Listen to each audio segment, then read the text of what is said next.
Morning begins with a familiar ritual, a warm cup that promises to wake your body and lift your mind. For some, it's the rich aroma of freshly brewed coffee filling the air. For others, it's the calm, earthy scent of green tea slowly steeping in the cup. Both awaken you. Both bring focus and clarity. But the kind of energy they create and how they shape your body and mind over time are completely different. Today, on Healing Good Life, we're exploring the truth behind coffee and green tea, two beloved drinks that fuel millions of mornings around the world. Which one truly gives you the better energy?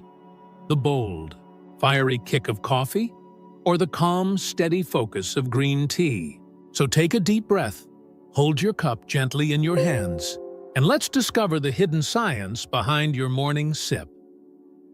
Now, let's start with what both have in common. Caffeine.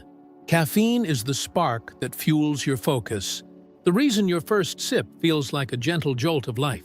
But depending on how it's delivered, in coffee or in tea, that spark can either burn bright and fast or glow slowly and steady. Let's see how this tiny molecule creates such different experiences, and why your body responds to each one in its own unique way.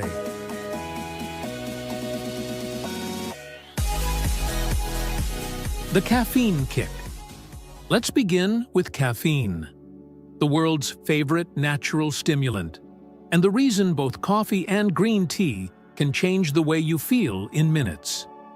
When you drink coffee, caffeine enters your bloodstream quickly. It travels straight to your brain and blocks a chemical called adenosine, the one that tells your body it's time to rest. Once adenosine is blocked, your brain fires signals faster, dopamine levels rise, your heart beats a little quicker, and your mind feels sharp and alive. That's why that first sip of coffee feels like magic. A sudden clarity, a surge of motivation, like your body is saying, "Let's go." But here's what most people don't notice. This energy comes with a price. The same process that wakes you up also triggers your stress response. Your body releases cortisol and adrenaline, the fight-or-flight hormones that prepare you for action. That's great if you're running late for work, but not so great if you live every day in that high-alert state. Too much caffeine too fast can leave you anxious, jittery, or drained by mid-afternoon. What many call the coffee crash. Your energy peaks sharply, then drops suddenly, leaving you craving another cup just to feel normal again. It's a cycle, one that feels powerful, but often leaves your body exhausted beneath the surface. And this is where green tea takes a gentler, wiser path. Because while it also contains caffeine, it pairs it with something special. A natural compound that completely changes how your brain experiences energy. Let's discover that secret ingredient next. The green tea difference. Now let's turn to green tea, a drink that seems quiet, yet holds centuries of wisdom in every cup. Yes, it also contains caffeine, but far less than coffee, usually about 1/3 as much. Still, the kind of energy it gives feels completely different. That's because green tea carries a secret ingredient that works hand in hand with caffeine: L-theanine. L-theanine is a unique amino acid found almost only in tea leaves. It gently calms the mind while sharpening focus, like a deep breath for your brain. When L-theanine enters your system, it increases alpha brain waves, the same waves you experience during meditation or peaceful reflection. Your body relaxes, your mind clears, and yet you stay alert. So when you drink green tea, the caffeine doesn't rush in all at once. It's absorbed slowly, balanced by L-theanine's calming touch. The result? A steady, smooth form of energy that feels focused, stable, and clean, without the jitters, without the crash. That's why for centuries, monks in Japan and China have sipped green tea to stay awake through long hours of meditation. It helped them remain still, yet present, calm, yet awake. Modern science now proves what ancient tradition already knew. Green tea doesn't just energize your body, it harmonizes your mind. So if coffee is like a bright spark that flares and fades, green tea is a gentle flame that quietly endures. And that difference goes far beyond how you feel in the moment. It changes how your body handles stress, focus, and even long-term health. Let's explore that deeper side of energy next. What energy really means. When we say, "I need more energy," what we're really asking for isn't just a burst of caffeine, we're asking to feel alive again, to focus clearly, to move through the day without tension or fatigue, to feel steady inside, no matter how busy life becomes. But not all energy feels the same. Coffee energy is intense. It rushes through your body, quick and powerful, igniting your senses. You feel ready to conquer the world. Yet, when that surge fades, you often crash, drained, restless, or moody. Green tea energy, on the other hand, is balanced. It rises slowly, like morning light filling a quiet room. It doesn't overwhelm your system, it supports it. You stay focused, yet calm, awake, yet grounded. And science explains why. Caffeine alone increases your cortisol levels, the stress hormone that tells your body to stay on alert. That's useful in short bursts, but when cortisol stays high for too long, it drains your body, weakens your immune system, and even affects your sleep. L-theanine in green tea does the opposite. It lowers cortisol, relaxes blood vessels, and balances your mood.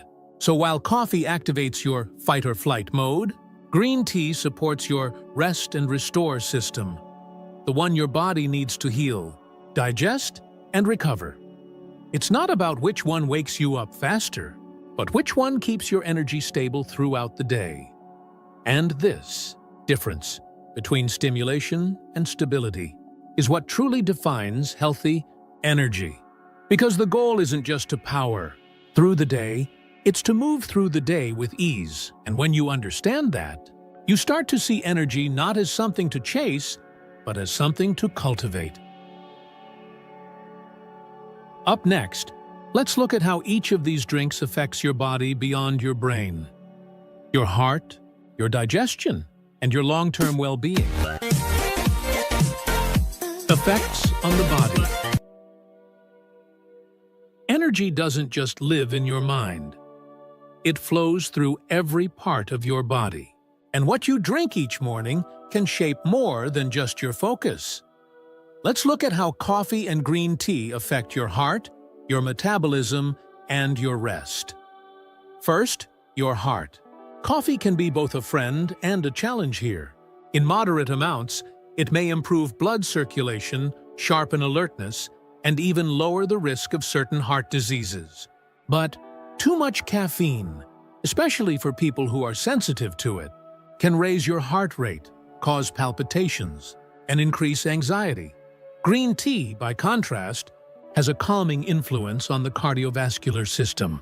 It's packed with catechins, powerful antioxidants that protect the arteries, reduce inflammation, and help maintain healthy blood pressure.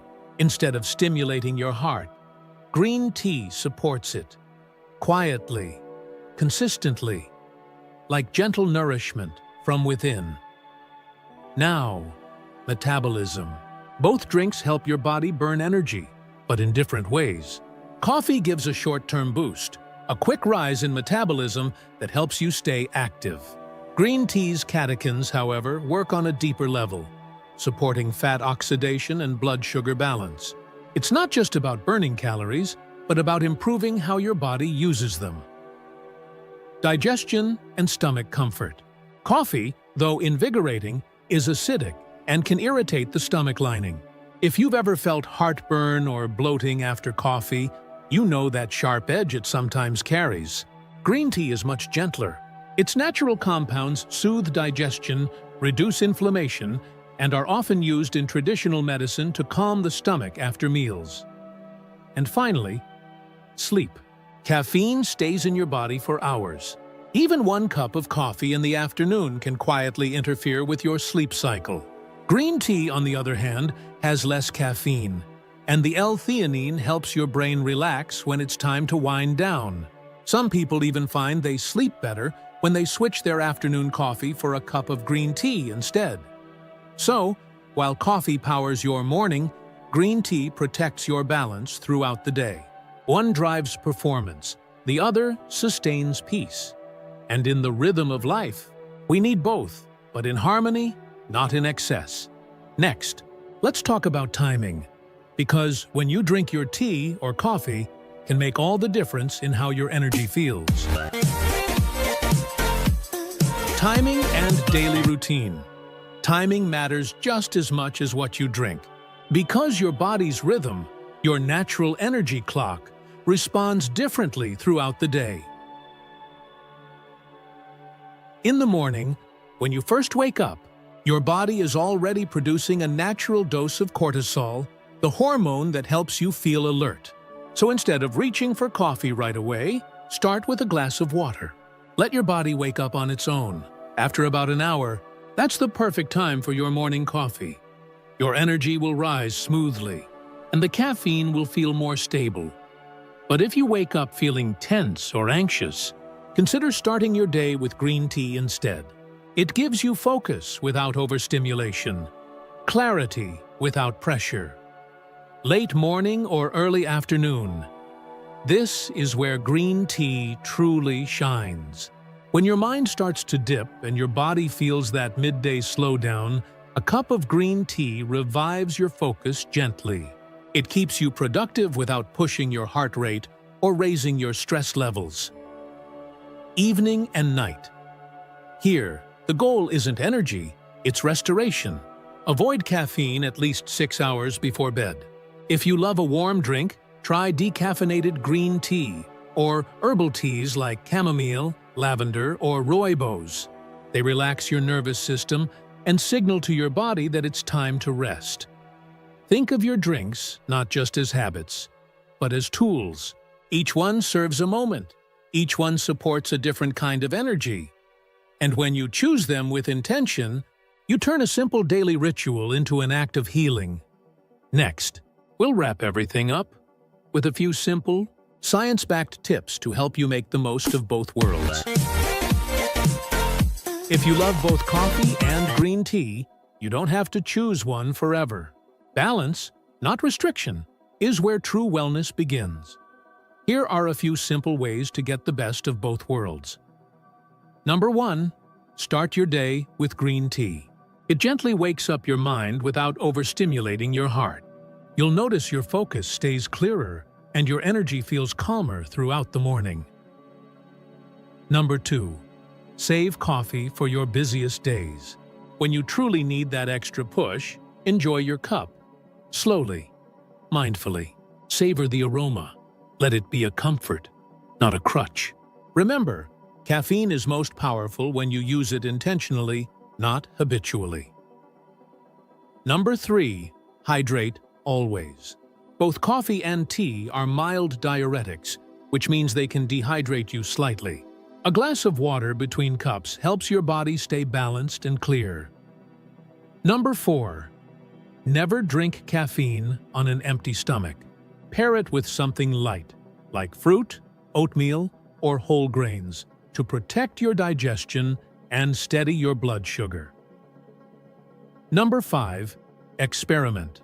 Try switching one of your daily coffees for green tea for a week.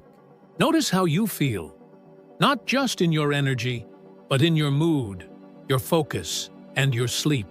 You may find that your body naturally prefers calm energy over chaos, because real energy isn't about intensity. It's about alignment. It's not how much caffeine you consume, but how consciously you live. Green tea and coffee aren't rivals. They're different paths to the same destination, feeling awake, alive, and connected to yourself. So tomorrow morning, before that first sip, pause for just a moment. Ask yourself, what kind of energy do I need today? Maybe it's the fire of coffee. Maybe it's the peace of green tea.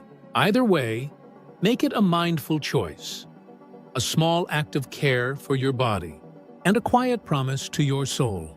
If this message resonated with you, don't forget to subscribe to Healing Good Life for more gentle, science-backed insights on natural energy, longevity, and mindful nutrition, because every sip, every breath, and every small moment of awareness is part of your healing journey. Sugar, it's everywhere, even where you least expect it. You wake up, the sun is shining. You reach for your coffee, maybe check your phone, and then tell yourself, I'll eat later. I'm not that hungry yet. But a few hours go by, and suddenly your mind feels cloudy. You lose focus. You reread the same email again and again, but the words just don't stick. Sound familiar? That's what I like to call the morning brain drain. Here's the truth. Your brain is an incredible machine, but it runs on fuel. When you skip breakfast, you're not just skipping a meal. You're starving your brain of the nutrients it needs to think clearly, react quickly, and stay emotionally balanced. Breakfast isn't just food. It's your morning's first act of self-care. It tells your body, I'm ready. Let's begin today with energy and focus. Research shows that people who eat a balanced breakfast have sharper memory, steadier mood, and fewer mid-morning crashes. And here's something fascinating. Your brain uses about 20% of your body's total energy every single day. That's more than any other organ in your body. So, here's the question I want you to think about. Are you fueling your most powerful organ, your brain, the way it deserves each morning? Today, we'll explore how to build a brain-boosting breakfast habit, one that helps you think sharper, feel calmer, and stay energized all day long. The science of smart starts. Key brain nutrients. Let's talk about what your brain really needs every morning. Forget the sugary cereals and white bread. Your brain isn't craving empty carbs. It's craving clean, steady fuel, the kind that keeps you focused and calm long after breakfast is over. So, what are the key nutrients that make a real difference? Number 1, omega-3 fatty acids. Think of these as your brain's building blocks. They strengthen your cell membranes and help your neurons talk to each other faster and more efficiently. You'll find them in chia seeds, walnuts, flax seeds, and if you love seafood, in salmon too. A sprinkle of these tiny powerhouses can do wonders for your mental clarity and long-term brain health. Number 2, antioxidants. Here's something fascinating. Every thought, every emotion, even stress, creates tiny oxidative reactions inside your brain. Antioxidants are like your brain's cleanup crew. They sweep away those free radicals and keep your neural pathways clear and sharp. Want some of the best natural sources? Blueberries, blackberries, spinach, and a soothing cup of green tea. Nature's simplest colors, blue and green, are often the best defense for your mind. Without sugar, Number the 3, withdrawal begins. complex carbohydrates. Your brain's main energy source is glucose, but not the quick hit from sugar. It needs a slow, steady release of energy. That's where complex carbs come in. Oats, quinoa, and whole grain bread feed your brain gradually, so your energy doesn't spike and crash. Think of them as your brain's version of premium fuel. Clean, long-lasting, and reliable. And let's not forget one more silent hero, protein. Adding just a bit of it, from eggs, Greek yogurt, or tofu, helps balance your blood sugar and extends your focus for hours. Now, here's a myth worth busting. Breakfast doesn't just mean eating something. It means eating smart. A donut might wake you up for 20 minutes. But a balanced, nutrient-rich breakfast will keep your mind sharp until lunchtime. And here's something even more amazing. Your gut and your brain are constantly talking to each other. Scientists call it the gut-brain axis. So, what you eat in the morning doesn't just fuel your neurons, it shapes your mood, your focus, even your emotional balance. A breakfast that supports a healthy gut, one rich in fiber, probiotics, and real food, helps your brain stay calm, clear, and happy all day long. Your breakfast is more than a meal. It's a message to your brain. I'm ready to perform at my best today. Building your brain-boosting blueprint. Simple and delicious recipes.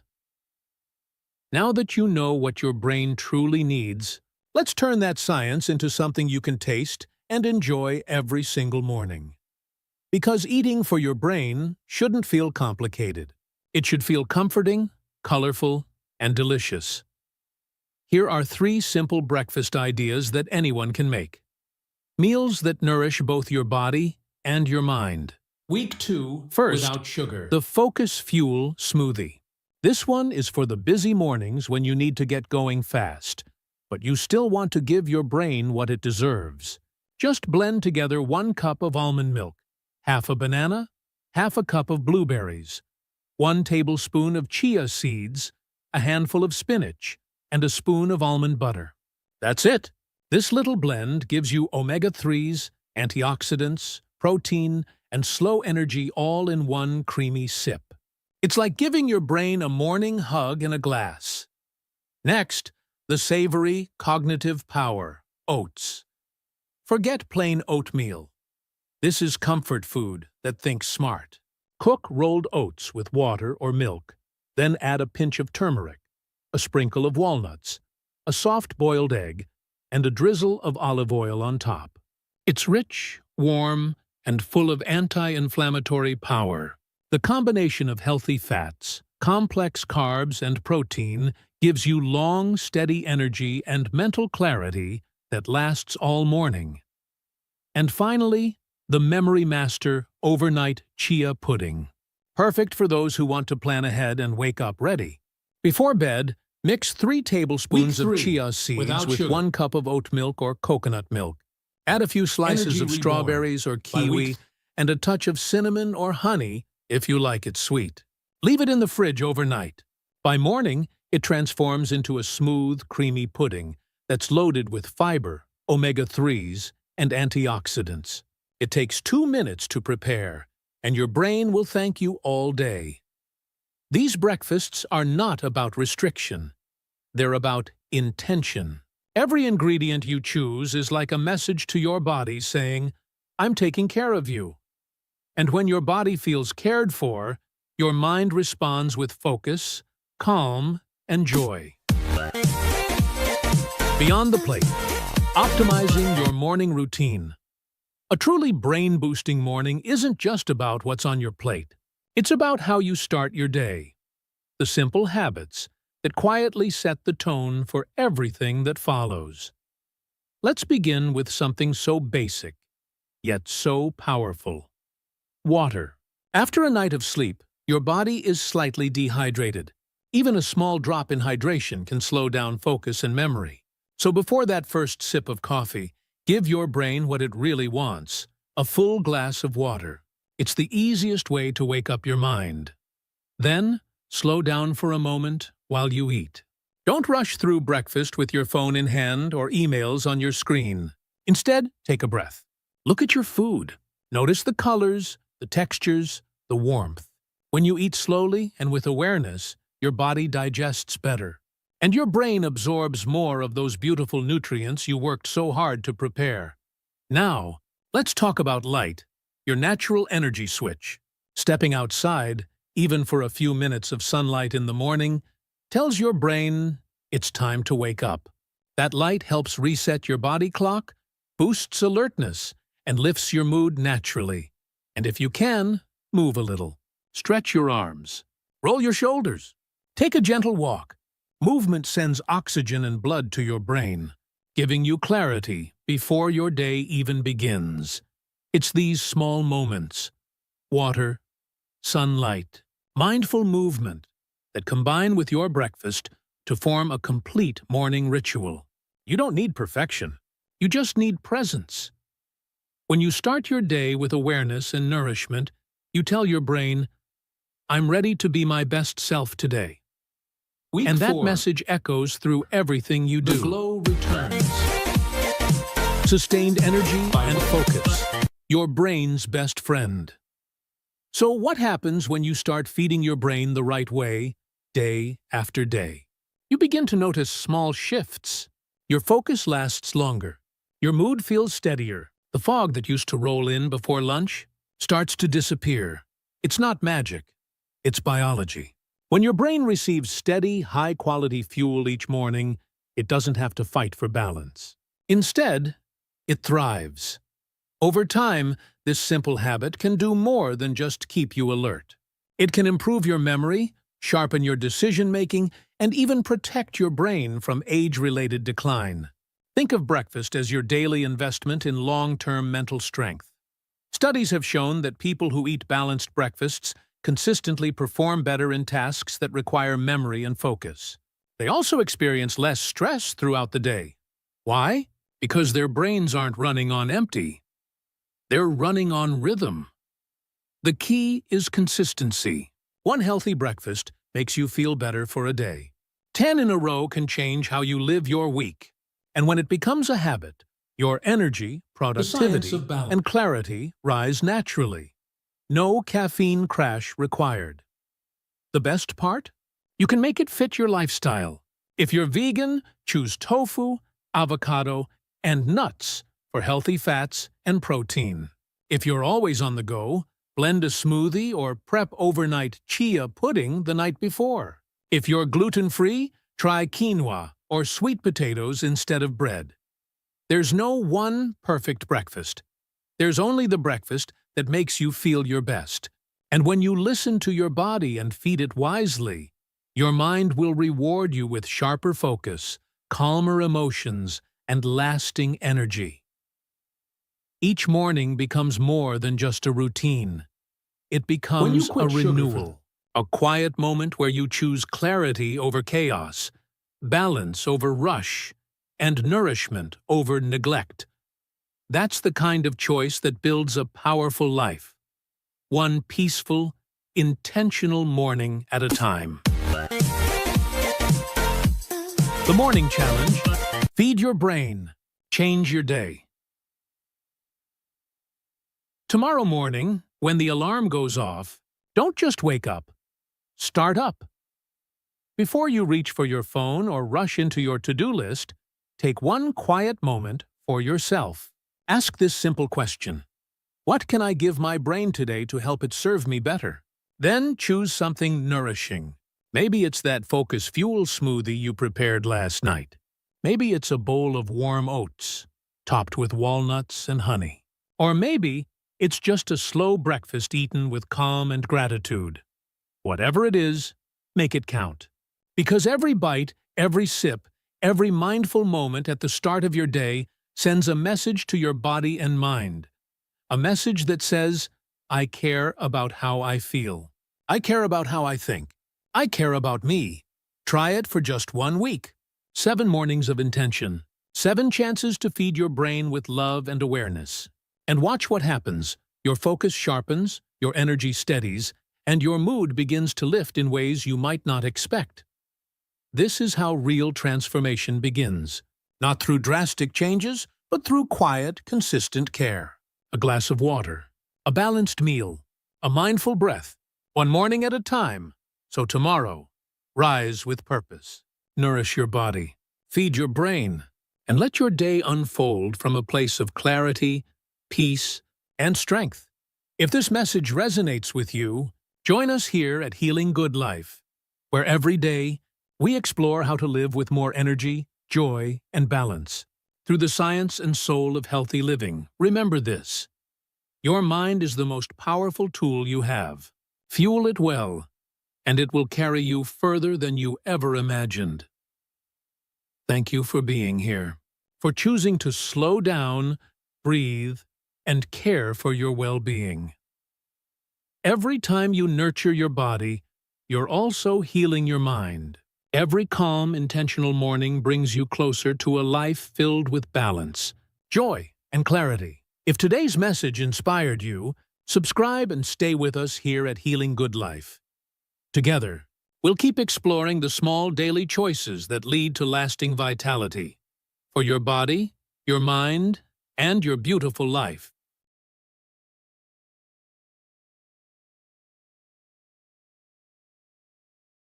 Feeling run down, catching colds easily, or taking longer to recover than you used to?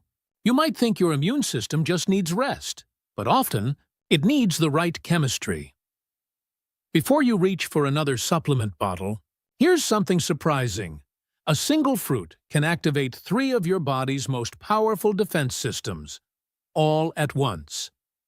That fruit is pineapple. Beneath its sweetness lies a perfect biological design.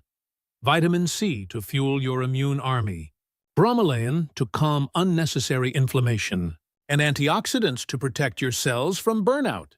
Today, we're not talking myths or internet trends.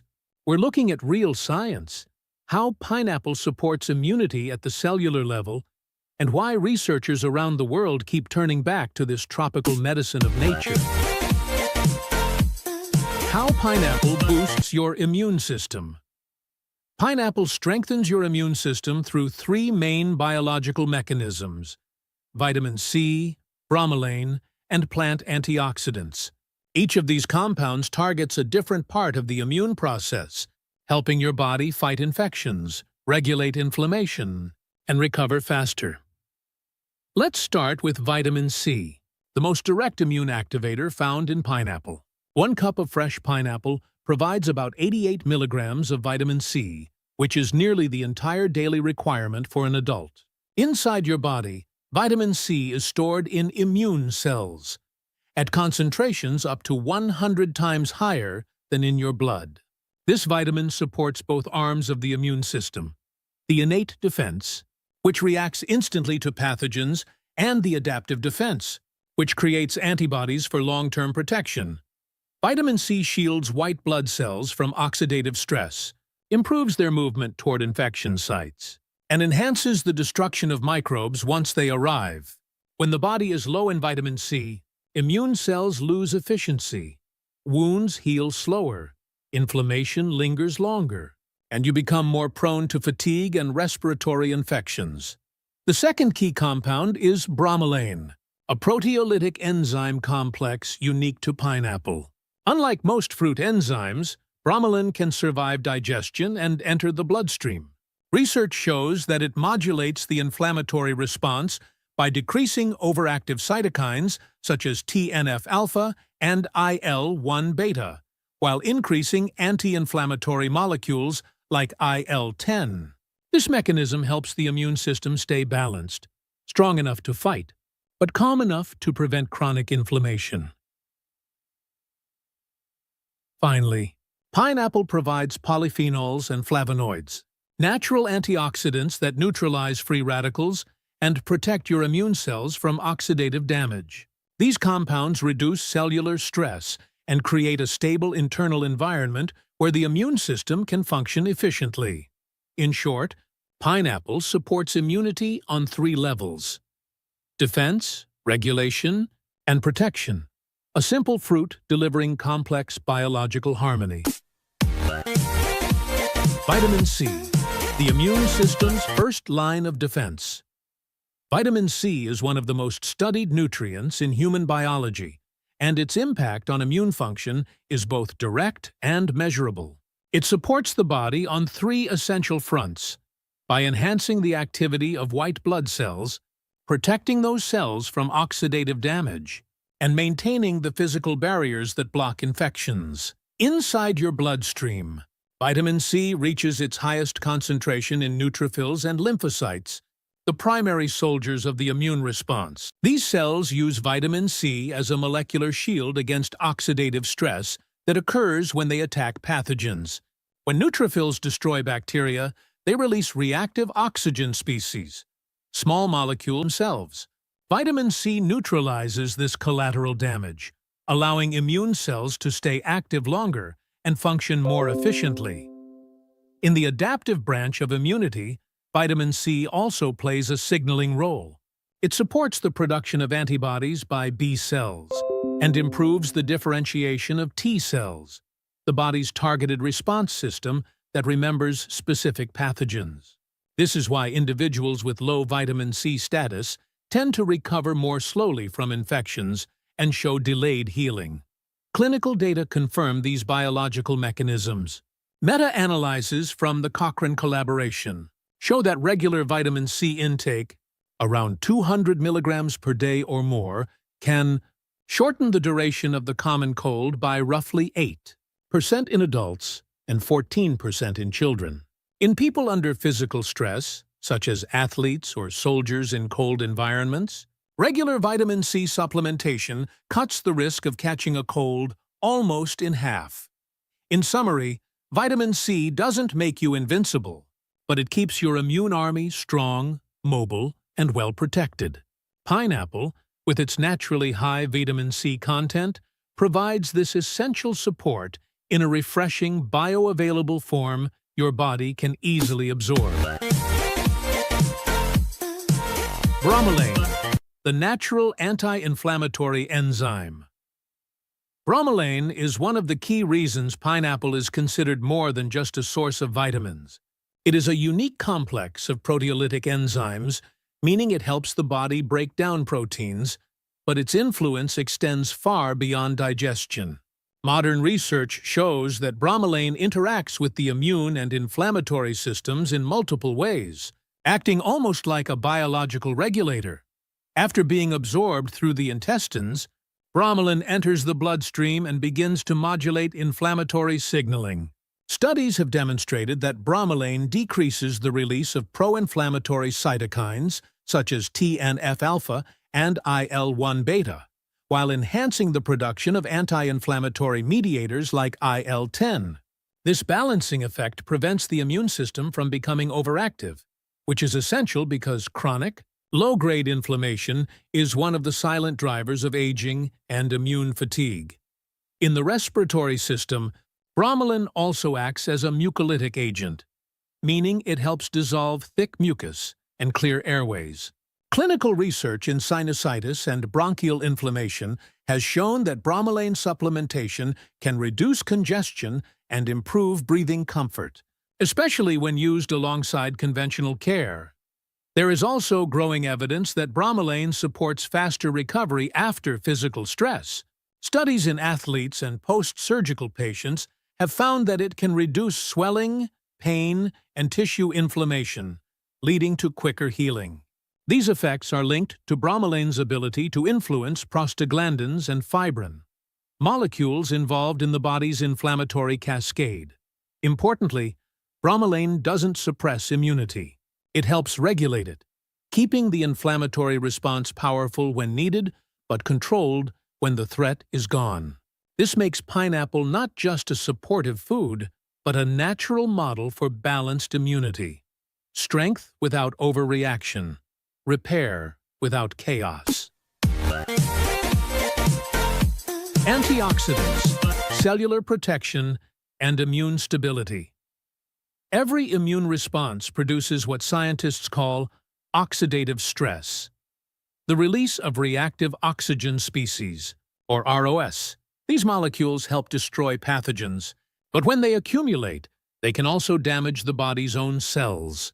This is where antioxidants come in, and pineapple provides a natural source of them in the form of polyphenols, flavonoids, and vitamin C working together.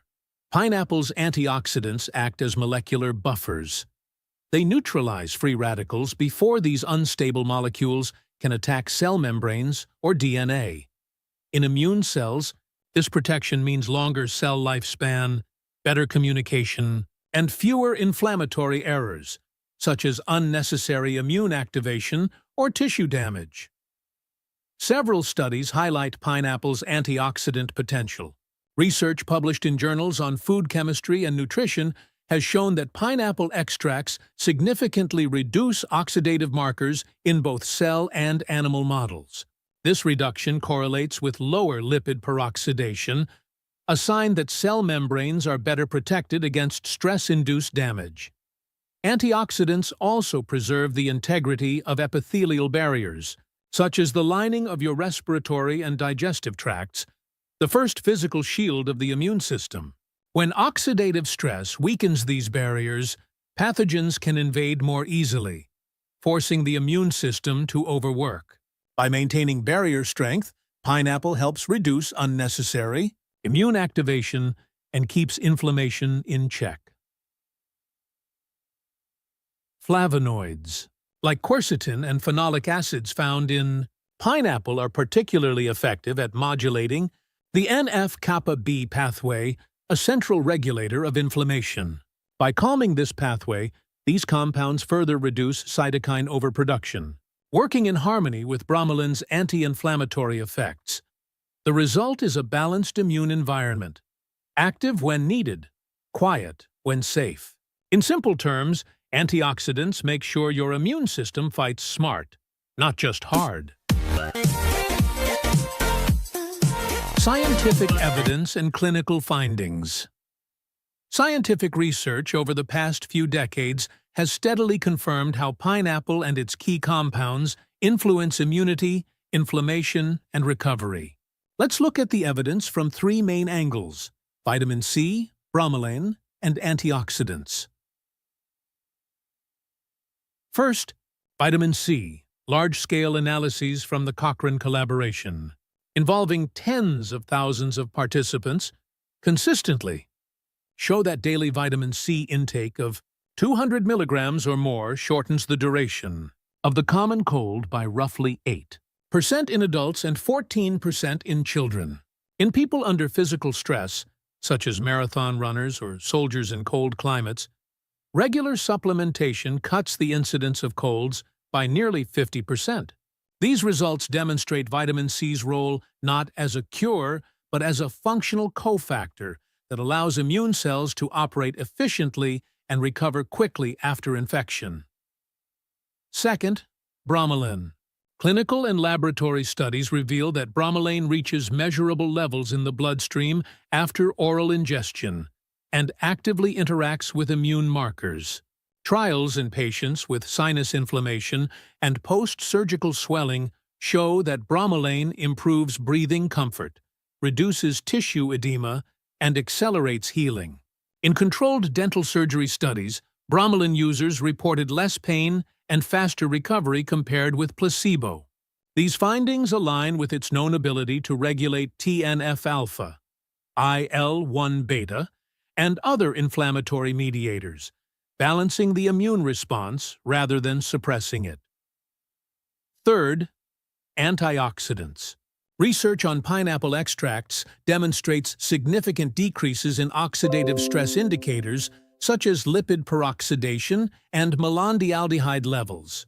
These effects translate into better cellular protection, improved barrier integrity, and lower systemic inflammation, especially in metabolic and cardiovascular contexts. Taken together, these data make one conclusion clear: pineapple delivers measurable, biologically relevant support for immune health. Not folklore, but evidence-based nutrition grounded in reproducible science. Practical takeaways and final summary. The science is clear. Pineapple supports your immune system through three proven biological actions. It supplies vitamin C for defense, bromelain for inflammation control, and antioxidants for cellular protection. Together, these compounds create an internal environment where your body can heal, repair, and resist infection more effectively. The practical question is simple: how do you use this knowledge every day? The answer isn't complicated. Consistency matters more than quantity. Eating 1 to 2 cups of fresh pineapple a day provides your body with enough vitamin C to maintain immune readiness while giving you small but meaningful doses of bromelain and polyphenols. It's not about taking high doses or extracts. It's about steady nourishment that supports your body's natural rhythm. Pineapple works best as part of a balanced diet, combined with whole foods rich in zinc, magnesium, and plant fiber. When paired with adequate sleep, hydration, and moderate exercise, its compounds reinforce the immune foundation that modern life often weakens. Safety always comes first. Because pineapple is naturally acidic, large portions can irritate the mouth or stomach in sensitive individuals. People using anticoagulant medication should consult a physician before taking concentrated bromelain supplements, as the enzyme can mildly affect platelet activity. Beyond those cautions, pineapple remains a safe, accessible, and science-supported addition to most diets. In essence, this tropical fruit embodies a simple truth about healing. The body does not need miracles. It needs balance. Vitamin C fuels defense. Bromelain brings calm. And antioxidants protect the space where recovery begins. So, the next time you slice open a pineapple, remember, you're not just enjoying sweetness. You're giving your immune system exactly what nature designed it to have: balance, energy, and quiet strength. If this video helped you understand how nature truly supports healing, don't forget to subscribe to Healing Good Life, where every week we explore the science behind natural foods, longevity, and inner balance. Join our growing community of mindful learners and discover how small, evidence-based choices can create lasting change in your health and your life. You love ginger. In your stir-fry, in your morning smoothie, maybe in that spicy ginger shot from your local juice bar. It's warm, it's comforting, it wakes you up. And for thousands of years, this golden root has been more than food. It's been medicine, a symbol of vitality and balance. From ancient Chinese healers to modern nutritionists, ginger has been praised for its power to calm inflammation, ease nausea, fight colds, and warm the heart from the inside out. But here's something most people don't realize. Even the healthiest things can become harmful when we overdo them, because there's a fine line between healing and overheating. Think about it. You start drinking ginger tea every morning, add a few slices to every meal, and maybe take those extra-strength ginger capsules because you heard it's good. Then, suddenly, your stomach burns. Your heart races and your body feels off. What happened? You didn't do anything wrong. You simply crossed the invisible line where your body's balance tips. That's what this video is about. Understanding that fine line and learning how to stay on the side of harmony. So today, let's slow down. Let's listen to what your body might be trying to tell you. We'll explore what really happens when you eat too much ginger, why it can backfire, and how to enjoy its powerful benefits safely and mindfully. This isn't about fear, it's about awareness, because true healing begins with listening. Part 1. The science behind ginger's power. Before we talk about what happens when you eat too much ginger, let's take a moment to honor why it's so powerful in the first place. Inside every golden slice lies a complex mix of natural chemicals, most notably gingerol, shogaol, and zingerone. They're the compounds that give ginger its heat, its fragrance, and its healing magic. When you drink a cup of ginger tea, these compounds move through your bloodstream like tiny messengers. They help calm inflammation, ease pain, and support digestion. They even protect your cells from oxidative stress, the kind of internal rust that speeds up aging and disease. Modern research has started to catch up with ancient wisdom. A 2020 study published in the Journal of Nutrition and Metabolism found that ginger helped lower markers of inflammation in people with chronic pain. Another small clinical trial in the US suggested that daily ginger consumption could improve circulation and reduce muscle soreness after exercise. So, yes, ginger truly is a healing food. That's why you'll find it in cold-pressed juices, wellness shots, and even trendy coffeehouse lattes across America. But here's the catch. These same active compounds that heal your body can also overstimulate it when taken in Excess. Think of ginger like natural caffeine, stimulating in small doses, but overwhelming if you keep pouring it in. Gingerol, for example, increases digestive activity and boosts circulation. That's great when your system needs a nudge. But if you're already sensitive, those same effects can make your stomach churn or cause your heart to race. Your body doesn't hate ginger. It just craves balance. And that's what most people miss. In our culture of more is better, we often treat health foods like miracles we can't get enough of. But your body isn't a trend. It's a rhythm. It needs time, rest, and moderation to stay in harmony. So as we go deeper, remember, ginger's power isn't just in what it does, it's in how much and how often you use it. Part 2. The stomach speaks first. If your body could talk, your stomach would probably be the first to whisper, "Hey, slow down with the ginger." Because this is where it all begins. In small amounts, ginger is your stomach's best friend. It helps your digestive enzymes flow, settles nausea, and soothes that heavy feeling after a big meal. That's why many people in the US sip ginger tea after a rich dinner or a long flight. It feels warm, cleansing, grounding. But when you take too much, that same warmth can turn into fire. Here's why. Ginger stimulates your stomach to produce more acid, which helps you digest food faster. But if your stomach is empty, or if you've been drinking concentrated ginger shots every morning, that extra acid has nothing to work on. It begins to irritate the lining of your stomach instead.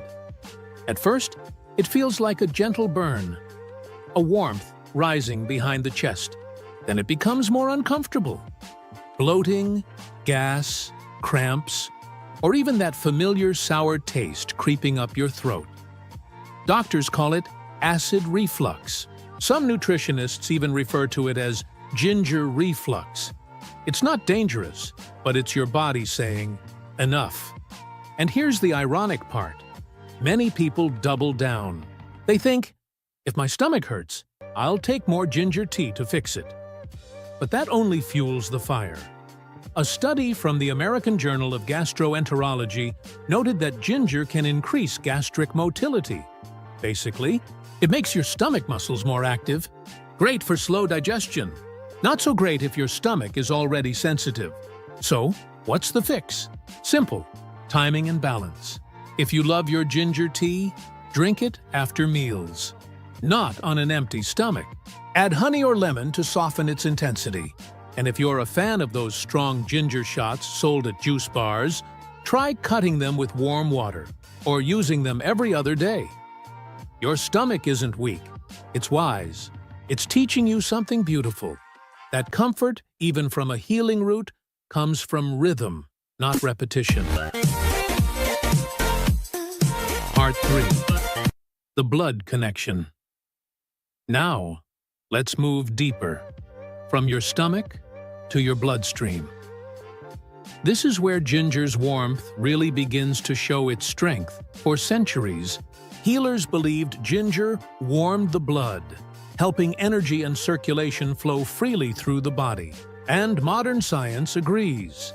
Ginger naturally contains compounds called salicylates, the same family of chemicals found in aspirin. They thin the blood slightly, allowing it to move more easily through your veins and arteries. That's one reason your hands or feet may feel warmer after a cup of ginger tea on a cold morning. In moderation, this effect is wonderful. It can help lower clot risk, support heart health, and improve oxygen delivery throughout your body. That's why many Americans drink ginger tea during winter, or after long hours sitting at a desk. It gets things moving again. But when you consume too much, that same flow can become too much of a good thing.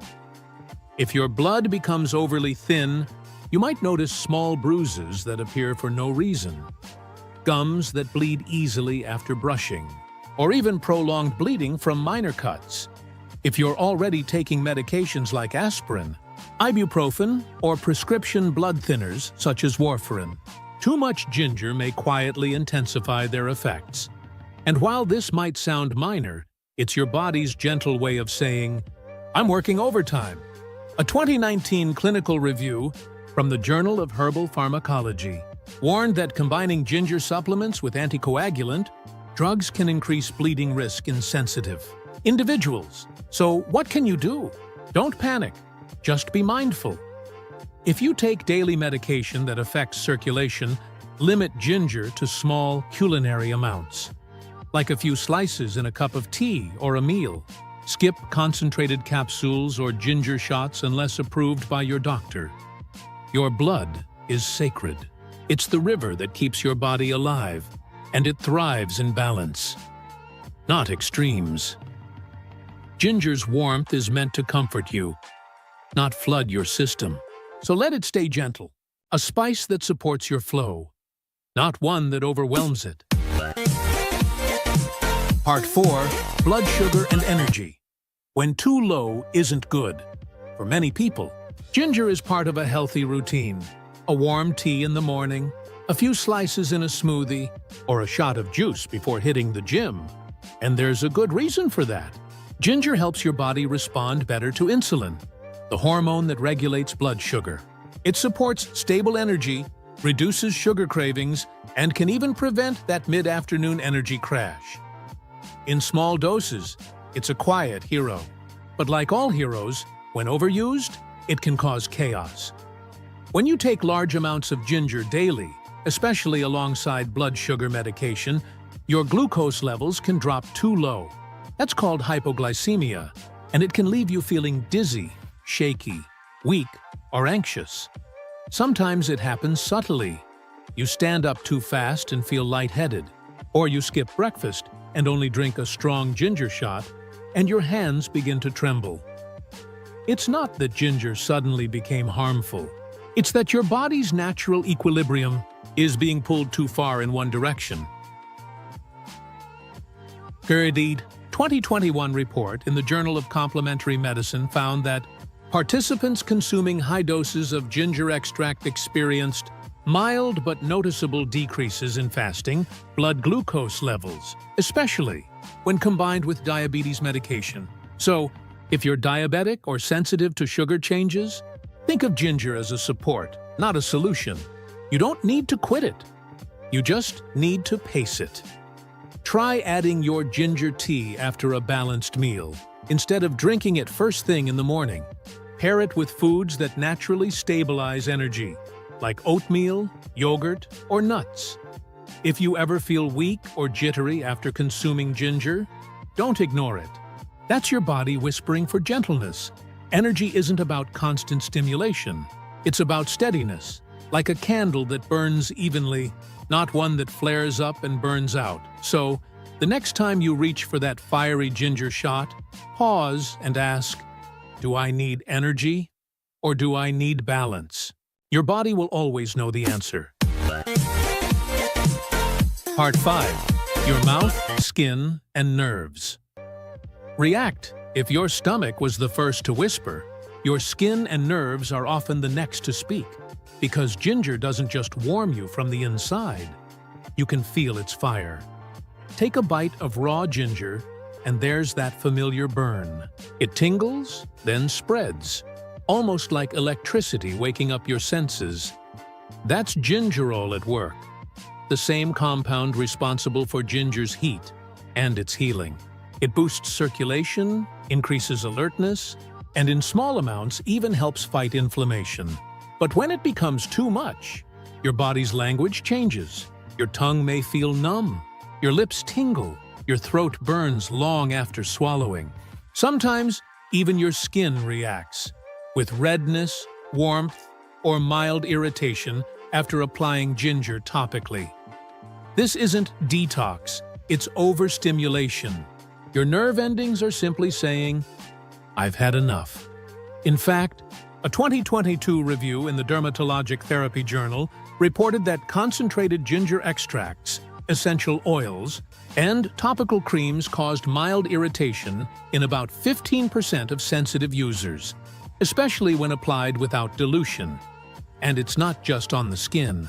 People who take highly concentrated ginger capsules or chew large raw pieces daily sometimes describe a persistent burning tongue sensation. That's your mucous membranes being inflamed by too much active compound. So what can you do? Listen early, not late. If your mouth or skin feels too warm, take a break for a few days.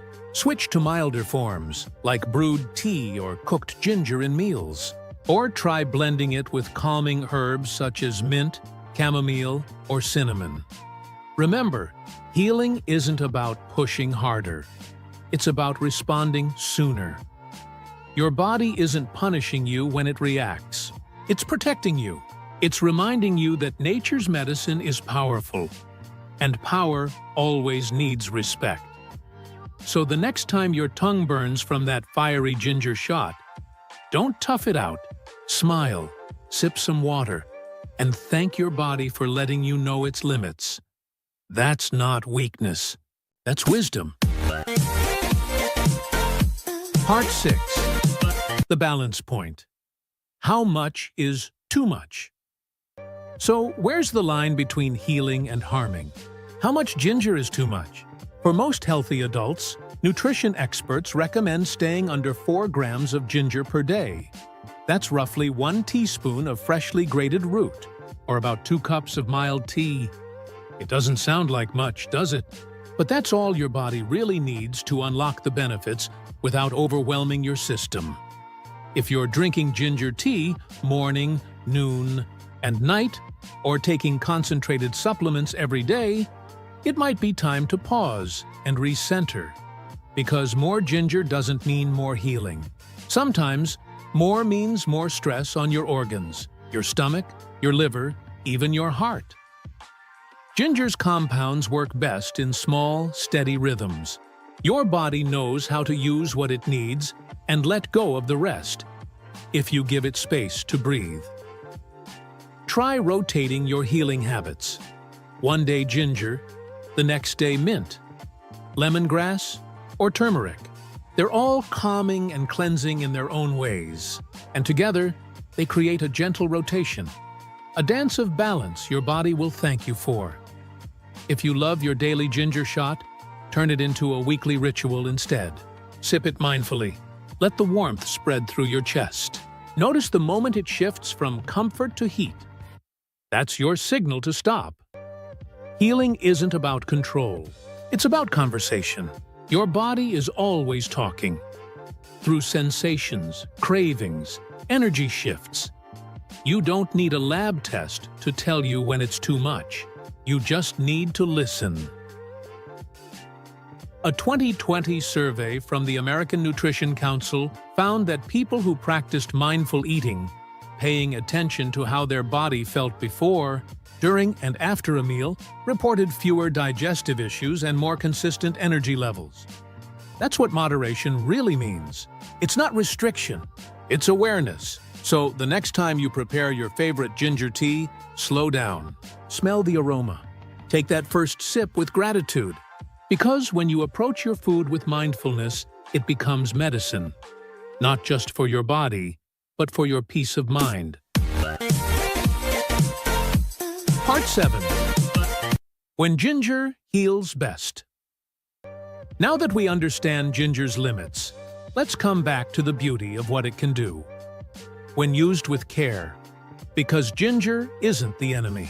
It's one of nature's most generous teachers. Used wisely, it supports you in so many ways. It warms the body on cold mornings. It soothes motion sickness on long road trips. It eases cramps, calms nausea, and clears congestion.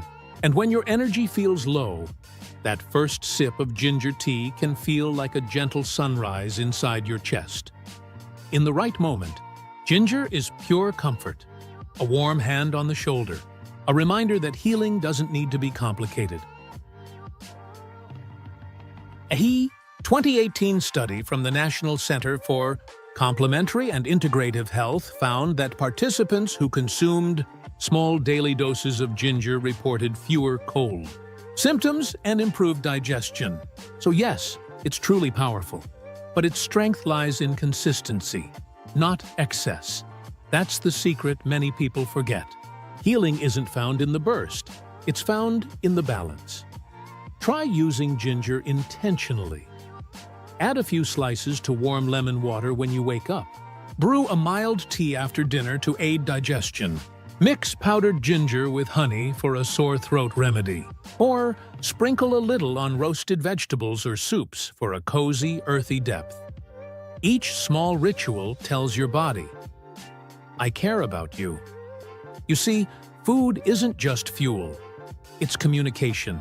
Every sip, every bite, every aroma tells your nervous system whether you're safe, balanced, and loved.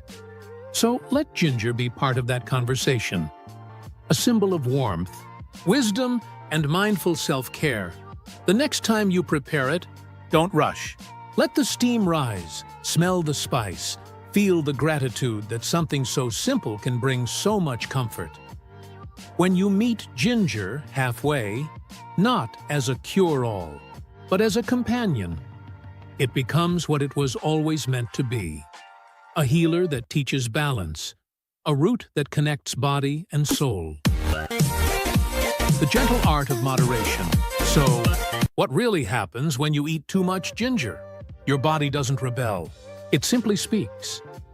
Through warmth that turns into burn. Through energy that turns into restlessness. Through balance that quietly slips away. It's not punishment. It's communication. Because the human body is wise. It knows when something beautiful becomes too much. And its way of saying stop isn't cruel. It's caring. When we push, it whispers. When we rush, it slows us down. When we overdo even what's healthy, it reminds us that healing was never meant to be extreme. In a world that glorifies more vitamins, more superfoods, more effort, real peace comes from enough. Enough rest, enough movement, enough nourishment. Not too little, not too much. And that's the lesson ginger teaches us. It's not just a root, it's a reflection of nature's wisdom. The same heat that brings warmth can also burn. The same spice that heals can also overwhelm. The art is in knowing when to stop and trusting that even small doses can do big things. So, if you've ever felt guilty for needing a break, from diets, from supplements, from the constant chase for better, breathe. You're allowed to rest. You're allowed to find joy in balance. Next time you sip your ginger tea, slow down. Feel its warmth. Thank it for what it gives you and for what it teaches you. Because healing isn't a sprint. It's a lifelong dance between awareness and acceptance. When you move with your body instead of against it, you don't just live longer, you live better. Stay grounded. Stay curious. Stay gentle with yourself. And remember, even the smallest act of mindfulness can transform an ordinary moment into a healing one. This is Healing Good Life, where nature's wisdom meets inner peace.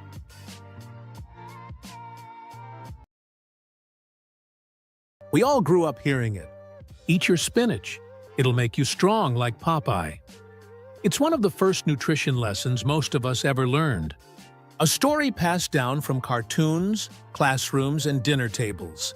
Spinach became a symbol of health, energy, and vitality, the green badge of the healthy eater. But what if I told you the story we've been repeating for generations isn't completely true? Not wrong, but incomplete. Because behind every so-called superfood, there's always a real story. One that's much more fascinating than the myth. A story of discovery, error, and scientific curiosity. In this video, we'll look beyond the surface. We'll explore how a small decimal mistake in a 19th century lab turned an ordinary vegetable into a global symbol of strength. We'll unpack what modern nutrition science actually says about spinach, its real benefits, its hidden limitations, and the smart ways to enjoy it safely. If you've ever wondered why you can eat healthy but still feel tired, why your iron levels stay low even with greens, or why your doctor tells you to watch your oxalates, you're in the right place. This isn't about hype. It's about understanding your body, one leaf at a time. Welcome to Healing Good Life, where science meets mindfulness, and food becomes a path to real healing. Part 1. The Iron Mistake and How the Spinach Myth Began.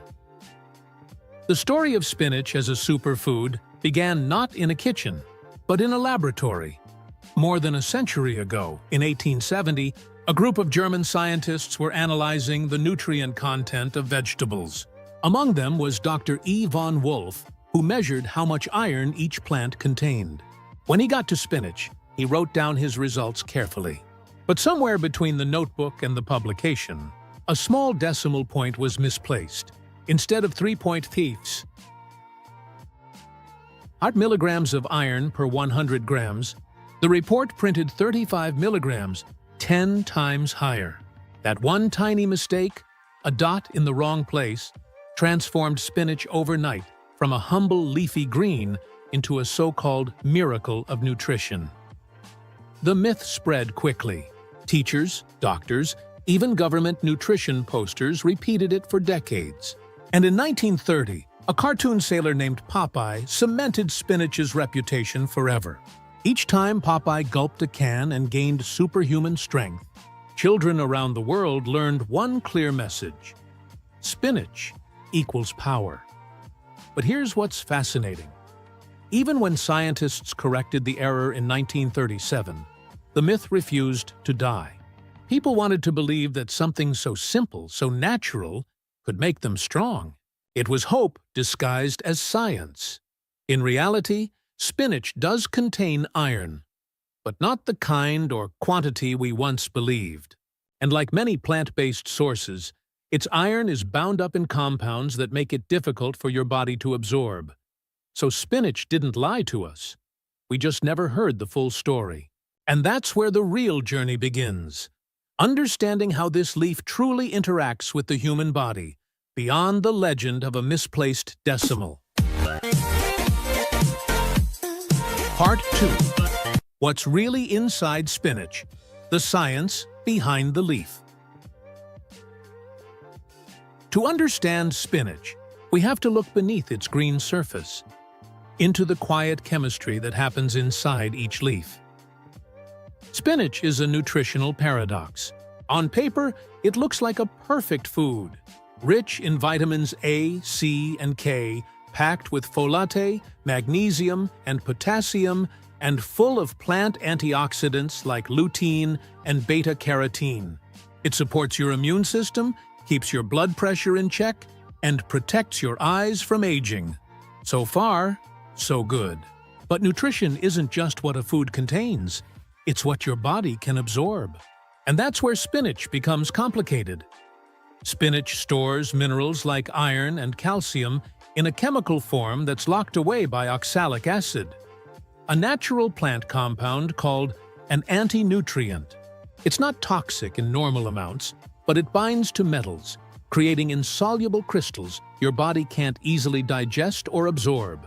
That means much of the iron and calcium in raw spinach simply passes through your system unused. In practical terms, if you eat spinach for iron, you're only getting about 5 to 10% of what's on the label. Compare that to red meat, where your body absorbs up to 25% of its iron.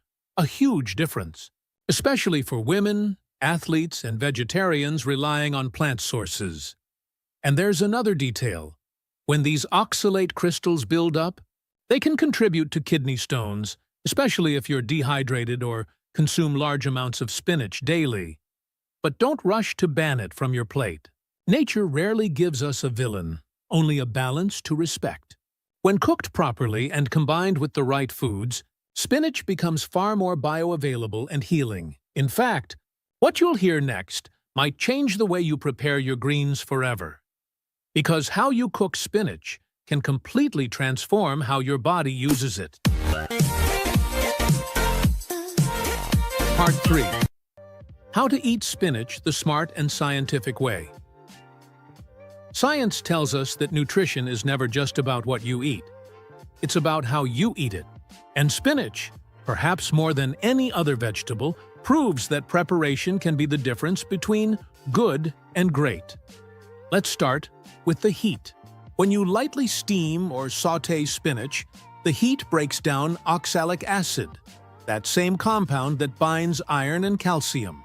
Just 2 to 3 minutes of gentle cooking can reduce oxalates by nearly half, dramatically improving how much iron and calcium your body absorbs. Now, the real magic happens when you pair spinach with vitamin C. Vitamin C acts as a natural enhancer, converting the plant's non-heme iron into a form that's much easier for your body to use. That's why squeezing fresh lemon juice or adding tomatoes, bell peppers, or strawberries to your spinach dish can double its nutritional impact. Another secret: healthy fats. Fat-soluble vitamins like A and K need a small amount of oil for absorption. A drizzle of olive oil or a few slices of avocado turns your spinach salad into a bioavailability powerhouse. But there's also the question of frequency. Even healthy foods need rotation. Eating large amounts of raw spinach every single day can slowly increase oxalate buildup. Not dangerous for most people, but unwise for those with kidney concerns or thyroid issues. Alternating spinach with kale, arugula, or bok choy gives your body variety and keeps your digestion balanced. Finally, hydration. Water is the unsung hero of detoxification. If you're adding spinach to your diet regularly, drinking enough water helps your kidneys flush away any oxalate crystals before they accumulate. So, spinach isn't something to fear. It's something to understand. Cook it right, pair it right, and this humble leaf transforms from a misunderstood myth into a genuine healing food. Part 4. When spinach might not be for everyone. Even the healthiest foods can become problematic for certain people. Spinach is powerful, but it isn't perfect. And for some, the very nutrients that make it healing can also create challenges. Let's start with the kidneys. If you've ever had kidney stones, you already know oxalates matter. Spinach is among the highest oxalate vegetables, and when those compounds combine with calcium in your body, they can form crystals known as calcium oxalate stones. Cooking spinach and drinking enough water help minimize the risk. But people with a history of stones should limit raw spinach and diversify their greens. Next, thyroid health. Raw spinach belongs to a group of vegetables that contain goitrogens, compounds that may interfere with thyroid hormone production when eaten in very large amounts.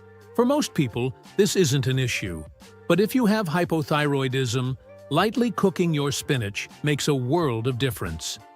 Heat neutralizes most goitrogenic activity, letting you keep the nutrients without the risk. Then there's blood health. Spinach is loaded with vitamin K, which plays a key role in blood clotting. If you're taking anticoagulant medication like warfarin, sudden changes in vitamin K intake can affect your dosage. Doctors don't tell patients to avoid spinach. They tell them to keep their intake consistent. Balance is safer than elimination. Finally, iron and anemia.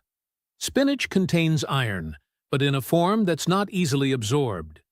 If you're iron deficient, you'll absorb far more from red meat, poultry, or lentils paired with vitamin C. Spinach can complement your diet, but it can't replace treatment. None of this makes spinach the enemy. It just means that even good things need context. In nutrition, as in life, healing often begins when we stop labeling foods as good or bad and start asking how they truly work with our bodies. Part 5. The real healing power of spinach and closing reflection. So after all the myths, numbers, and chemistry, why do we still talk about spinach with such respect? Because once you strip away the hype, what remains is a food that quietly supports some of the most vital systems in the human body. Spinach is rich in chlorophyll, a green pigment remarkably similar to human hemoglobin. It helps the body detoxify, oxygenate cells, and maintain a natural alkaline balance, a foundation for energy and recovery. Its polyphenols and flavonoids act as anti-inflammatory compounds, calming the body's stress responses at a cellular level. Studies from the Journal of Nutrition and Food Science show that regular spinach intake can lower oxidative stress, markers, and improve endothelial function. That's the lining of your blood vessels, supporting better circulation and heart health. Spinach also nourishes your brain. Research from neurology found that older adults who ate just one serving of leafy greens daily had the cognitive age of someone 11 years younger. That's the power of lutein, beta-carotene, and folate working together to protect neurons from damage. And it doesn't stop there. Magnesium helps regulate sleep and muscle relaxation. Vitamin K supports bone density. Iron and folate rebuild red blood cells after fatigue or illness. This isn't hype. It's biology doing what it was designed to do. So yes, spinach may not give you Popeye's instant strength, but it gives something far more meaningful: resilience. A quiet kind of strength that builds over time, from consistency, balance, and awareness. Every leaf is a reminder that healing doesn't come from miracles. It comes from understanding. When we cook gently, eat mindfully, and honor what nature gives, our food stops being just fuel. It becomes medicine. So next time you prepare spinach, add that squeeze of lemon, take a deep breath, and remember, true strength isn't found in a can. It's cultivated one mindful meal at a time. Thank you for watching Healing Good Life, where science meets the soul of wellness. Every food has a lesson to teach. Spinach teaches us humility, that even the most celebrated foods carry both light and shadow. It's not about chasing perfection, it's about finding balance. So the next time you prepare spinach, don't just think of it as a vegetable. Think of it as a teacher. Steam it gently, add a squeeze of lemon, and whisper a quiet thank you to the earth for this humble gift.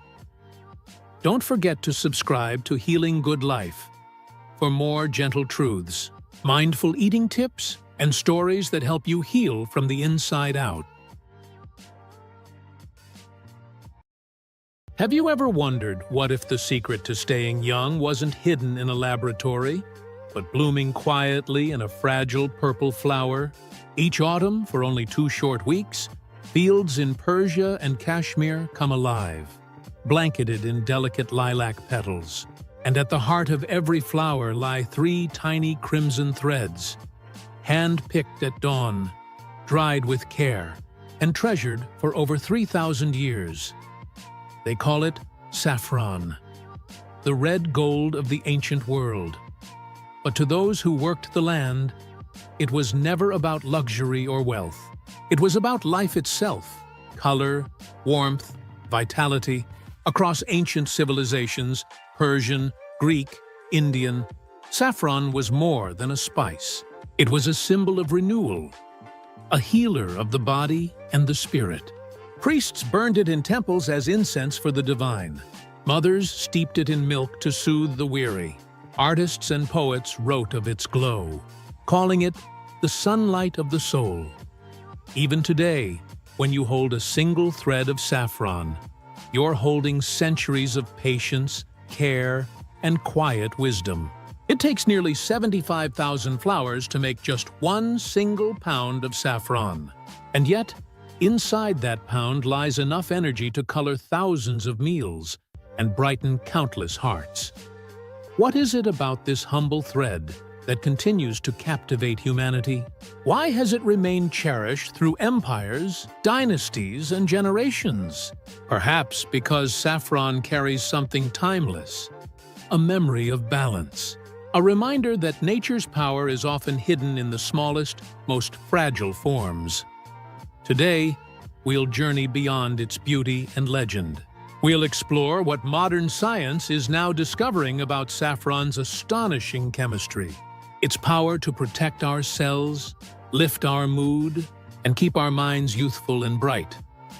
But before we begin, take a breath.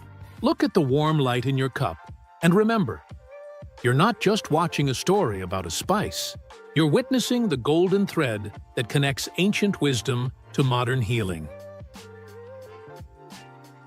Welcome to Healing Good Life. Let's begin the journey. Part 1. An Ancient Elixir. Long before we had laboratories or vitamin supplements, people looked to nature for vitality, for something that could awaken both body and spirit. And among all the treasures the earth offered, saffron was unlike anything else.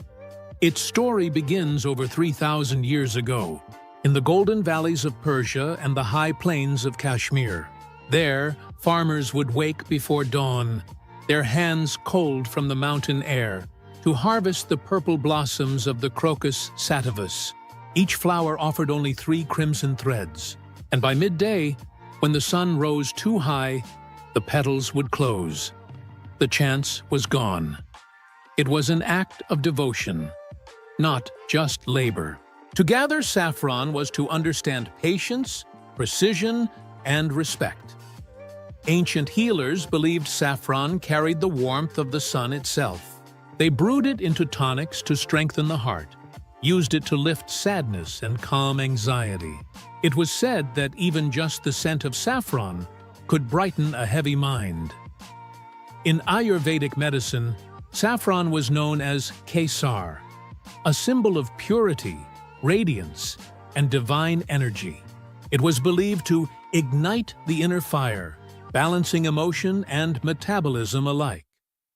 In Persian tradition, it was steeped in milk for mothers recovering from childbirth, mixed into sweet rice for celebrations of love and new beginnings, and in ancient Greece, legends spoke of saffron's healing touch, how it was used to soothe battle wounds and restore vitality to weary travelers.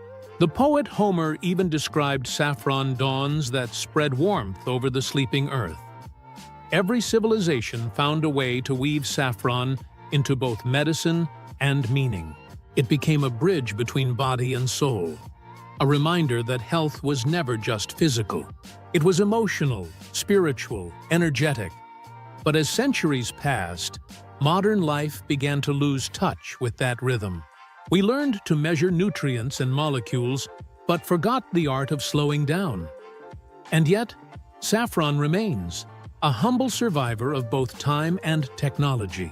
Even in today's high-tech world, we still find ourselves drawn to its golden glow.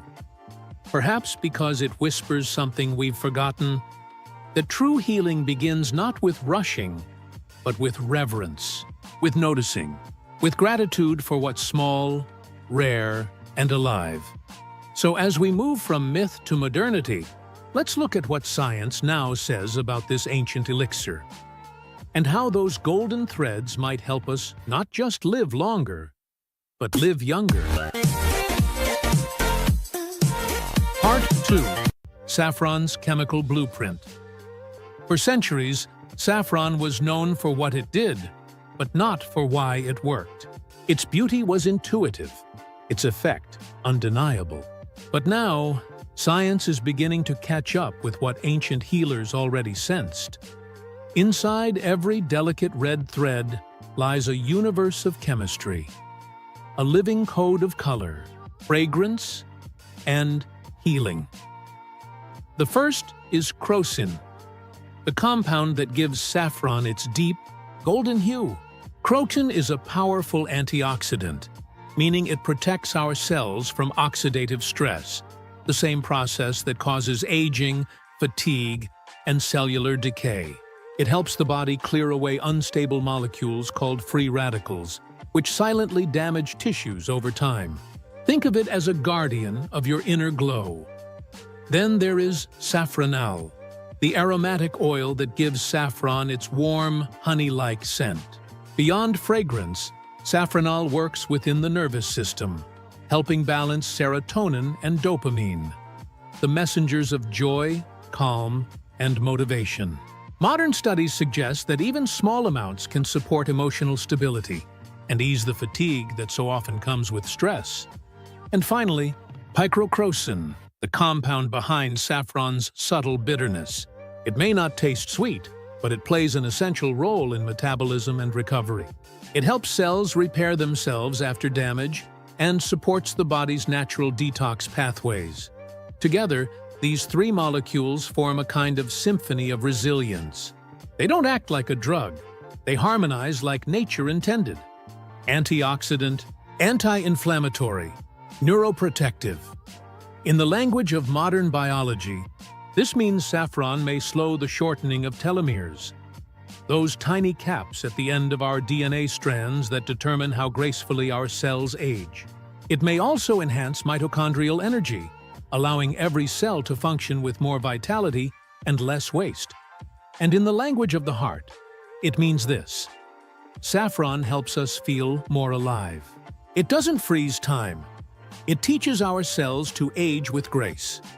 Researchers today are only scratching the surface, but the evidence is clear. These golden threads don't just color food. They color life itself, bringing brightness not just to the plate, but to the mind and the spirit. So the next time you hold a pinch of saffron in your hand, remember, you're holding a miniature pharmacy, crafted not by human invention, but by nature's patience. And this natural design is what science now calls the blueprint of youth. Part 3. The Science Speaks. When tradition and intuition meet science, something beautiful happens. We begin to understand why the things that heal us have always felt right. In the last 2 decades, researchers around the world have turned their eyes to saffron, not as a myth, but as a measurable medicine. In 2021, a study published in the Journal of Ethnopharmacology tested saffron extract on adults aged 50 and above. After 12 weeks, participants showed sharper memory, clearer attention, and lower signs of mental fatigue. Another trial, in 2022, reported in Frontiers in Nutrition, revealed that saffron supplementation reduced oxidative stress and improved emotional resilience in people facing chronic anxiety. Their sleep improved, and their sense of calm deepened. Not because saffron sedated them, but because it supported the body's natural rhythm. Even the eyes, our windows to the soul, seem to benefit from this golden gift. Clinical research in Italy found that saffron may help slow the progression of age-related macular degeneration, a condition that dims vision with age. In patients who took daily saffron for 3 months, retinal cells became more responsive to light. The world literally became brighter. And beyond mood and memory, scientists are exploring saffron's potential to protect the heart, balance blood sugar, and ease inflammation in the digestive system. Each discovery confirms what healers long ago described in simpler words: to strengthen life from the inside out. Yet, science also teaches humility. Not every benefit is fully proven. Not every result can be replicated yet. But the trend is undeniable. Saffron stands among nature's most promising allies for healthy aging and emotional balance. It's not about chasing youth forever. It's about nourishing the systems that make youth possible: our brain, our mood, our eyes, our heart. And perhaps that's why modern researchers speak of saffron not as a supplement, but as a functional food, something that bridges nourishment and therapy, flavor and function, body and spirit. When you think about it, that's exactly how the ancients saw it too. So as we leave the laboratory and return to the kitchen, the next question is simple. How can we invite saffron back into our daily lives in a way that's practical, mindful, and true to its essence? Part 4. Bringing saffron into daily life. Now that we know what saffron can do, the next question becomes, how can we bring it into our everyday lives? because true healing doesn't happen in rare moments of discovery. It happens in small, daily rituals. And saffron, humble, fragrant, golden, fits beautifully into that rhythm. You don't need much. In fact, saffron teaches moderation. A few threads a day, just 3 to 5, can already work their quiet magic.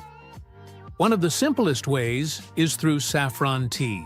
Soak a few strands in warm water for 10 minutes. Watch as the color blooms, from clear to gold, from gold to amber. Add a touch of honey or a squeeze of lemon if you like. Then take a moment before you drink. Let it be more than hydration. Let it be a pause, a mindful act of gratitude. Or you can make golden milk. Warm a cup of milk or almond milk, add saffron and a tiny pinch of turmeric. Stir slowly until the hues merge like a sunset in a cup. This ancient combination calms the nerves, eases digestion, and helps the body unwind before rest.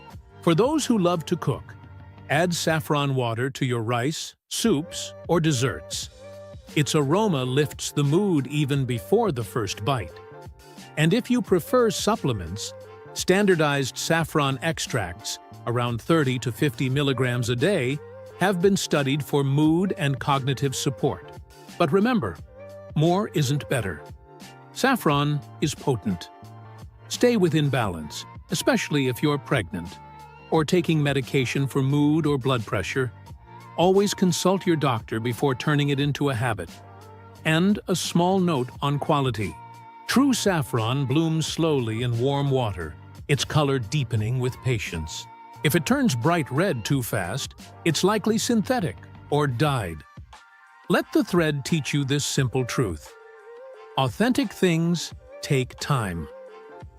When you prepare saffron mindfully, you're not just nurturing your body, you're nurturing your awareness. It reminds us that healing can be beautiful, and that the smallest details can carry the greatest power. So tonight, as you sip that golden cup, know that you are continuing a tradition shared by thousands of generations before you. A quiet act of renewal, one that begins not in the body, but in the heart. Part 5. The balance of cost and value. We often hear people say, saffron is the most expensive spice in the world. And yes, it is. Ounce for ounce, it costs more than gold. But its real worth was never meant to be measured in dollars or weight. Its value is written in patience, in devotion, in the quiet rhythm of hands that rise before dawn to harvest something fleeting and beautiful. Each gram of saffron comes from tens of thousands of blossoms, each blossom opened by nature for only a few hours. It takes hundreds of human hands to gather what will later fill a single small jar. That's not just agriculture. It's artistry. It's mindfulness turned into motion. When you hold even a pinch of true saffron, you're holding time itself. Time from the fields, from the sun, from every person who touched it with care. And when you use it, you're invited to do the same. To treat it not as a luxury, but as a teacher. Saffron reminds us that the rarest things in life are not defined by quantity, but by presence. It asks us to slow down, to savor, to be fully aware of the moment we live in, because when we pause long enough to notice color, fragrance, and warmth, we begin to understand this is what wealth truly feels like. So yes, saffron may be costly, but maybe the real question isn't, is it worth the price? Maybe it's, what do we gain when we honor something so carefully made? In that sense, saffron is more than spice. It's a small, fragrant reminder that value doesn't come from possession, but from appreciation. And that understanding is itself a form of youth, a way of living that keeps the heart soft, the senses awake, and the spirit quietly rich. So, is saffron truly the fountain of youth? Maybe not in the way legends once promised. It won't stop the clock, erase time, or freeze our reflection in the mirror. But maybe it offers something deeper, a lesson in patience, a reminder that the most powerful forms of renewal don't come from resisting change, but from embracing it. Saffron teaches us that beauty isn't in permanence. It's in presence, in being awake to each breath, each color, each season of our life. Each thread of saffron is a story of transformation, a fragile flower that blooms for just a few hours at dawn, then fades by midday. Yet in that short moment, it gives the world its color, its warmth, its healing. Perhaps that's what staying young really means. Not fighting time, but learning to live within it, fully, gratefully, gently. Youth is not about skin or strength. It's about spirit. The willingness to keep discovering, to keep loving, to keep glowing, even through change. So the next time you brew saffron in warm milk, or sprinkle its golden hue over your meal, pause for a moment. Let its color remind you of the sunlight that lives within you. A light that doesn't age, doesn't fade, doesn't depend on years. You are that light. Saffron simply helps you remember it. And maybe that's the real secret the ancients knew, that healing isn't just about adding years to life, but adding life to your years. So tonight, take a deep breath, sip your tea slowly, and whisper a quiet thank you for the gift of time, for the patience of nature, and for the simple beauty of being alive. Because youth is not something we chase, it's something we nurture, moment by moment, with presence, kindness, and grace. Thank you for watching Healing Good Life. If this story touched your heart, share it with someone who could use a little light today. And remember, the golden thread of healing has always been within you. We've all heard the phrase, "Eat your greens," but few people ever talk about the quiet power of purple. Have you ever wondered why nature paints some of her most healing foods in this rich, royal color? From blueberries and black rice to purple cabbage and sweet potatoes, these shades aren't random. They're a secret language of nutrition, a message from nature that says, inside this color lies something extraordinary. Before we go deeper, don't forget to follow Healing Good Life, where we uncover the science and soul of everyday foods and how nature quietly teaches us to heal, one meal at a time. Color is more than what we see. It's what our body feels. And purple, in the world of food, carries a very specific energy: balance, protection, renewal. Across ancient cultures, purple was the color of wisdom and longevity. Today, modern science is finally catching up, revealing that these violet hues are signs of compounds that guard your heart, your mind, and your cells. So next time you see a bowl of blueberries, don't just see color. See medicine. See nature's quiet brilliance, waiting to restore you. The science of purple, nature's built-in shield. So, what makes purple foods so powerful? It all begins with a natural pigment called anthocyanins, the compound responsible for those deep, vivid tones. Anthocyanins are part of a family of plant nutrients known as flavonoids, and they're among the most potent antioxidants found in nature. In simple terms, they fight oxidative stress, the same process that causes cells to age and weaken. Imagine your body as a busy city.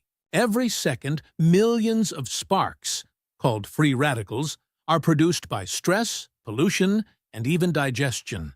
Anthocyanins act like firefighters, extinguishing those sparks before they burn the city down. Scientific research supports this beautifully. A Harvard study following 93,000 women found that those who ate anthocyanin-rich foods twice a week had a 32% lower risk of heart attack. Another study from the American Journal of Clinical Nutrition discovered that people who consumed more blueberries and blackberries showed better cognitive performance and slower memory decline. But beyond the data, here's what's fascinating. Anthocyanins don't just protect. They activate your body's internal repair systems. They help blood vessels relax, improve circulation, and even influence brain signaling. So when you bite into something purple, you're not just feeding your body. You're tuning it, helping it function smoother, think clearer, and age slower. That's not just nutrition. That's intelligent eating. The Purple Heroes. 6. Foods that heal from within. Let's meet some of nature's most powerful purple healers. Each one, a quiet miracle wrapped in color and wisdom.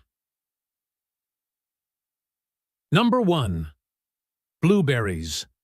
The brain's best friend. Tiny but mighty. Blueberries are often called brain berries, and science agrees. They protect neurons, boost memory, and calm inflammation throughout your nervous system.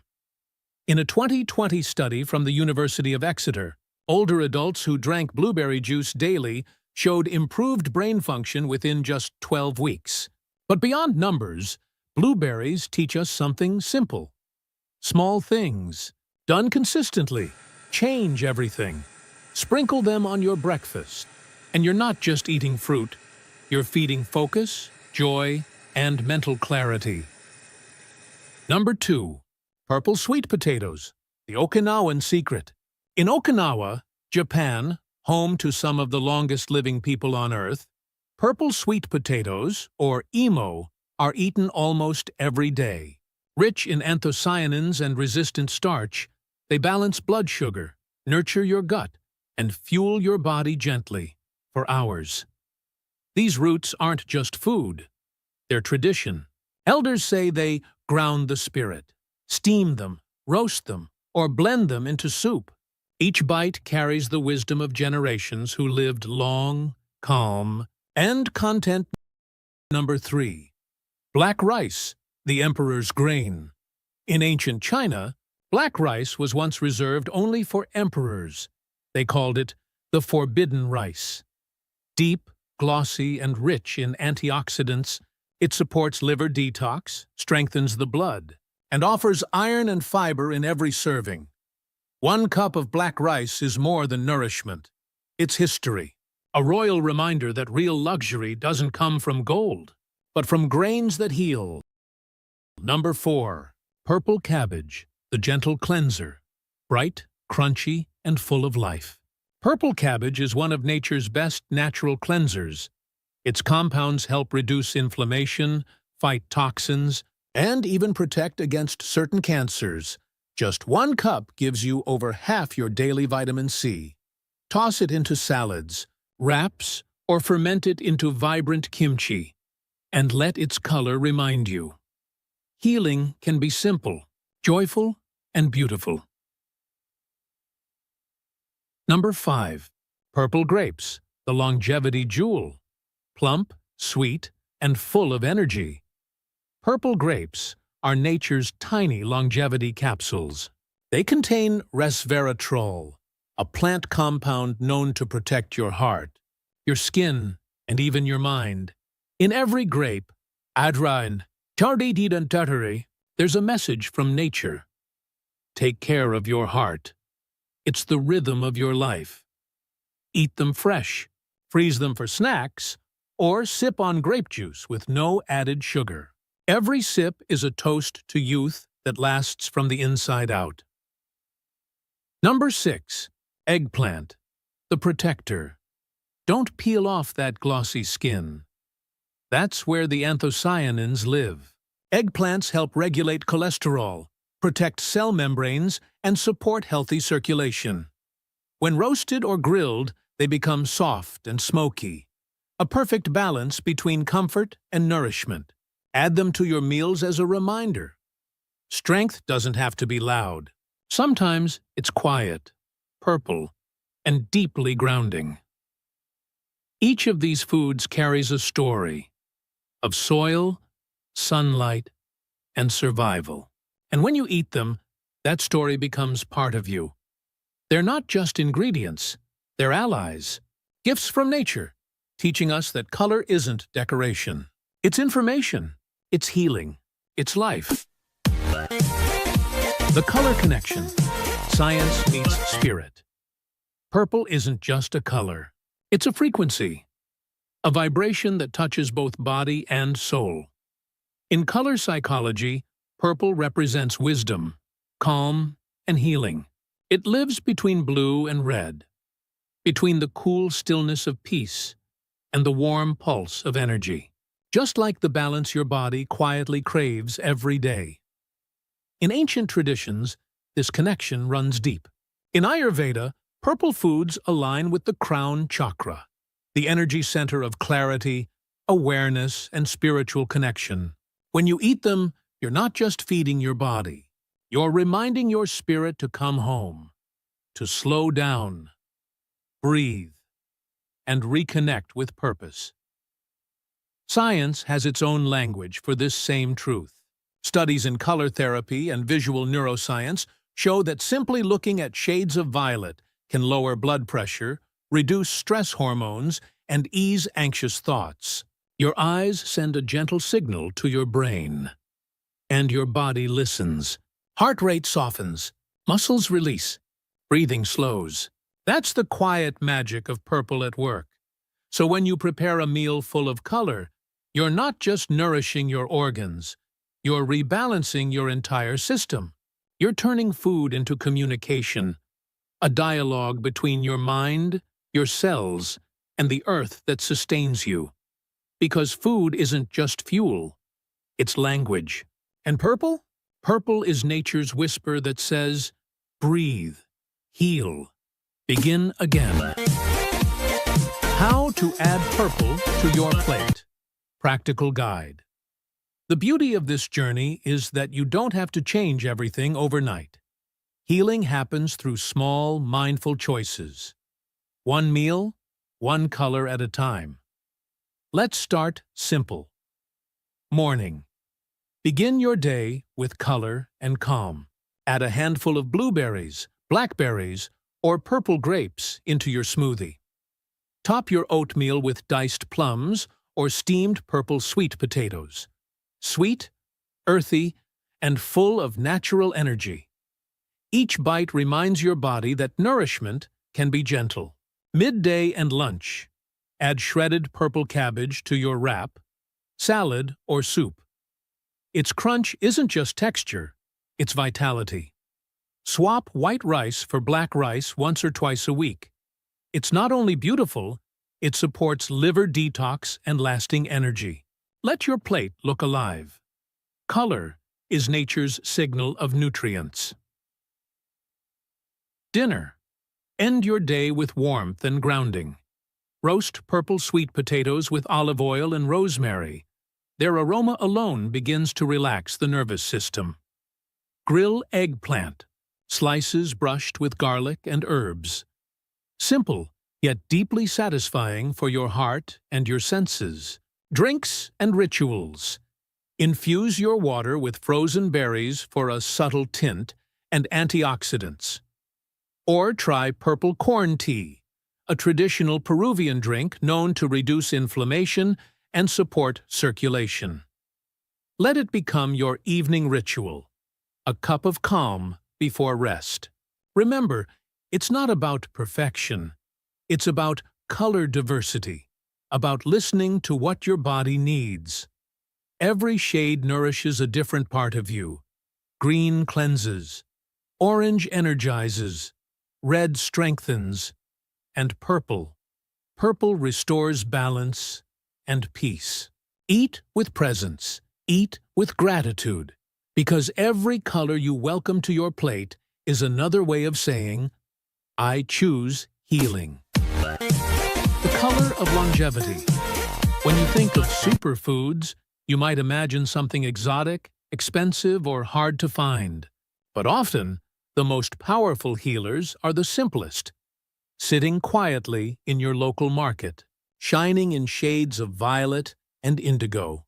In the world's longest living communities, from Okinawa to the Mediterranean, purple foods are not trends or health fads. They're traditions, a daily ritual of love, gratitude, and nourishment, a way of saying, I honor my body enough to feed it beauty. So the next time you hear, eat your greens, remember, it's also time to eat your purples. Each bite carries not just nutrients, but nature's memory, a reminder that healing doesn't always come from medicine. Sometimes it comes from color, from balance, from the simple act of choosing what truly nourishes you. Because every shade of purple on your plate is a quiet promise of strength, calm, and a life lived in harmony with the world. Before you go, if this message touched your heart or opened your mind, take a moment to subscribe to Healing Good Life, where we share the hidden wisdom of nature, the science of healing, and gentle reminders that your health is a beautiful journey, not a race. Stay curious, stay grateful, and remember, every meal can be a moment of healing. Have you ever heard whispers about a tree they call the miracle tree? It's not a modern discovery. Long before nutrition labels and health fads, moringa was already growing quietly in sun-baked villages across India, Africa, and Southeast Asia. For centuries, families have turned to its leaves for strength, its seeds for healing, and its roots for survival. And yet, only now, in our supplement-obsessed world, the spotlight has finally found it. But what's the truth? Is moringa really a miracle? Or just another green powder in a fancy jar? From ancient Ayurvedic scrolls to modern laboratories, moringa has carried one simple promise: to nourish, to protect, and to heal, using the quiet wisdom of nature itself. So today, we're not chasing the next superfood trend. We're going back to what has always worked. Take a deep breath, and let's begin your journey with the miracle tree. Beyond the buzzwords, the science-backed benefits. Let's begin with what science actually says. Inside these tiny, emerald green leaves lies a quiet miracle of nutrition. Over 90 vitamins and minerals, 46 antioxidants, and all 8 essential amino acids that your body cannot make on its own. Gram for gram, moringa leaves contain 7 times more vitamin C than oranges, 4 times more calcium than milk, and 3 times more iron than spinach. It's no wonder people call it green gold. But moringa's real power goes deeper than numbers. Within each leaf are compounds like flavonoids, polyphenols, and chlorogenic acid, natural protectors that help the plant survive intense heat and drought. When we consume them, they protect us too. Modern research shows that moringa may help reduce inflammation by calming excess cytokines that cause chronic pain. Balance blood sugar through chlorogenic acid, the same compound found in green coffee beans. Lower cholesterol, improving heart health and circulation. Protect the brain, thanks to its antioxidants that guard neurons from oxidative stress. Support liver health by reducing enzyme levels linked to toxicity. In one 2020 clinical study, people who consumed moringa powder for 12 weeks experienced a 14% drop in fasting blood sugar and improved lipid profiles, a result comparable to mild glucose control. Medication. And because moringa is rich in iron, magnesium, and plant protein, it can help combat fatigue and anemia, especially for older adults or those on vegetarian diets. In rural India, mothers have used moringa for generations to nourish their children through times of scarcity. Now, science finally understands why. These leaves aren't just food. They are one of the most nutrient-dense gifts nature has ever offered. When you nourish your body deeply, you don't just survive, you begin to thrive. Moringa and modern wellness. In today's world, our bodies face constant stress from screens, pollution, and endless rushing.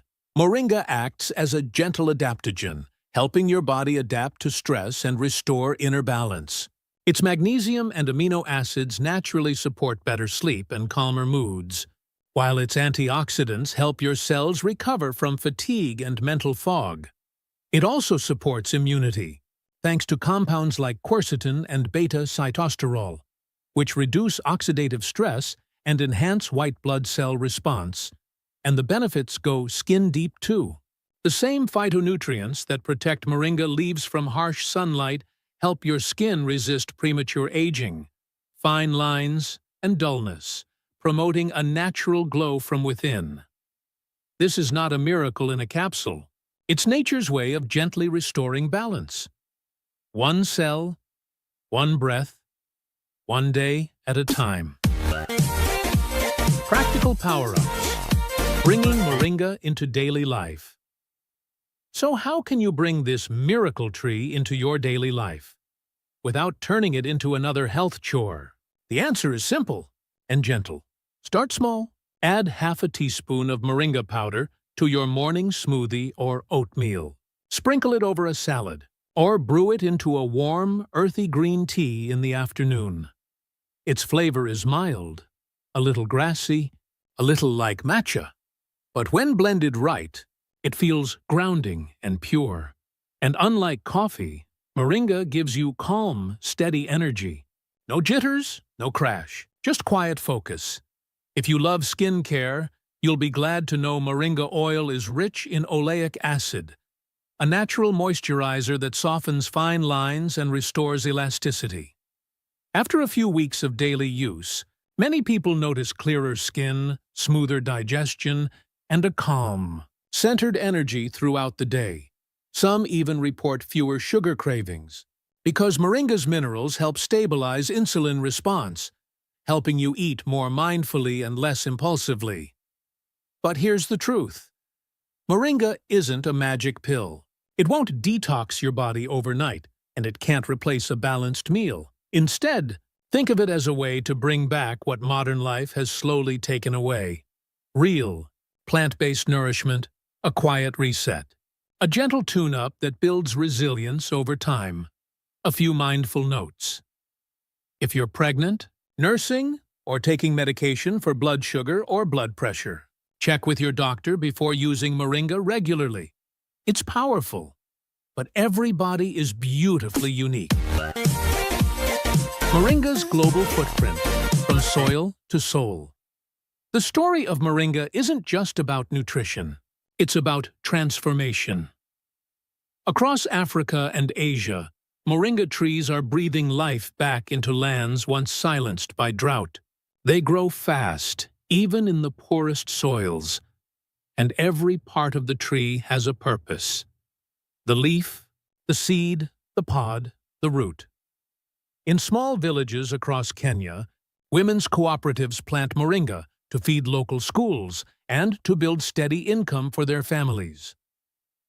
In the Philippines, it's called malunggay, the mother's best friend, a symbol of care used to boost milk for nursing mothers and to fight childhood malnutrition.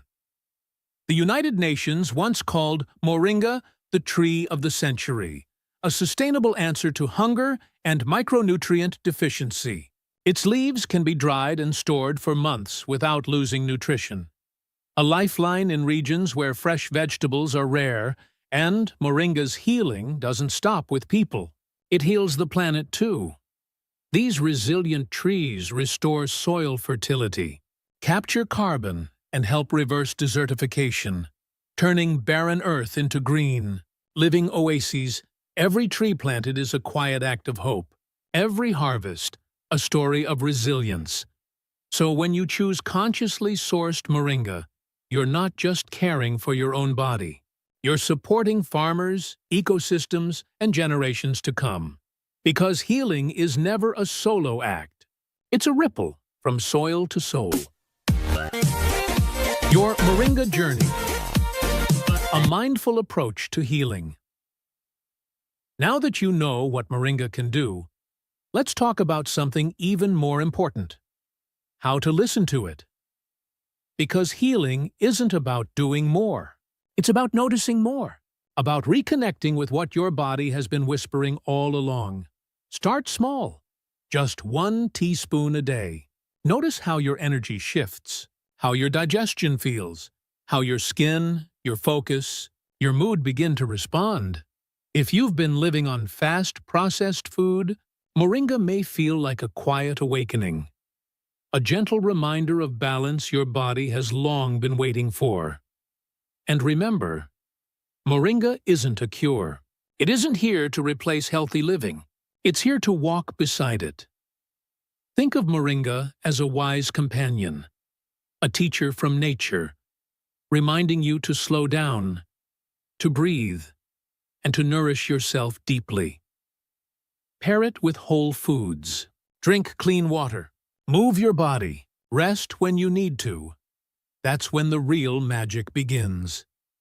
In traditional medicine, moringa was known to cool the inner fire, reducing internal heat, easing tension, and restoring the flow of life energy. Today, scientists would call that reducing inflammation and balancing cortisol levels. Different languages, same truth. Moringa helps the body find harmony again. If you'd like to go deeper, explore trusted sources. The National Institutes of Health, the World Health Organization, and verified sustainable growers who honor both people and planet. Because how moringa is grown matters just as much as how it's consumed. The quiet wisdom of the miracle tree. Maybe moringa isn't just another superfood. Maybe it's something older, quieter, wiser. A reminder from the earth itself that everything we need has always been growing right in front of us. In its leaves, we find nourishment. In its roots, resilience. And in its shade, a whisper. Slow down. You are part of nature too. We live in a world that moves too fast, always searching for the next quick fix, the next promise, the next pill. But true healing doesn't rush. It listens. It roots itself. And it begins with small, intentional choices, like one green leaf stirred into your morning cup. So the next time you see moringa, pause. Think of the hands that planted it, the sunlight that fed it, the soil that held it steady.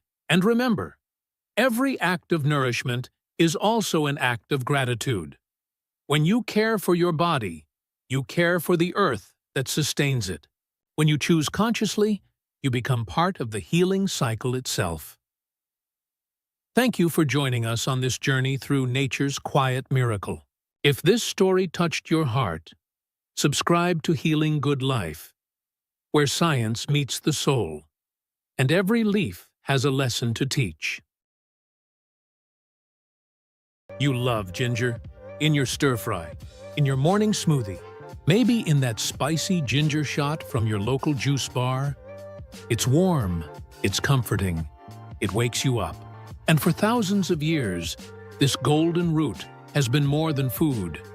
It's been medicine, a symbol of vitality and balance.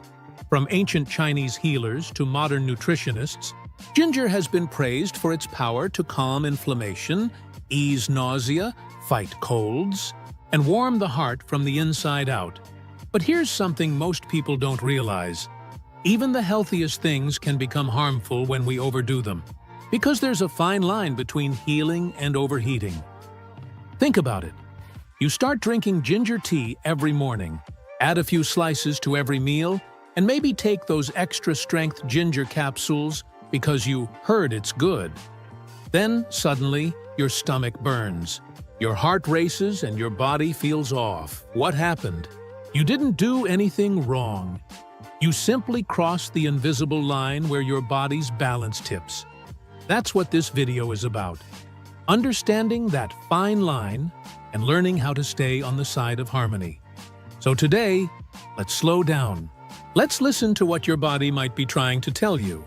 We'll explore what really happens when you eat too much ginger, why it can backfire, and how to enjoy its powerful benefits safely and mindfully.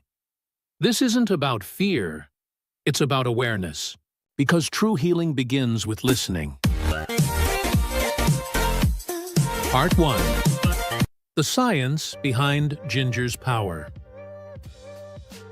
Before we talk about what happens when you eat too much ginger, let's take a moment to honor why it's so powerful in the first place. Inside every golden slice lies a complex mix of natural chemicals, most notably gingerol, shogaol, and zingerone. They're the compounds that give ginger its heat, its fragrance, and its healing magic.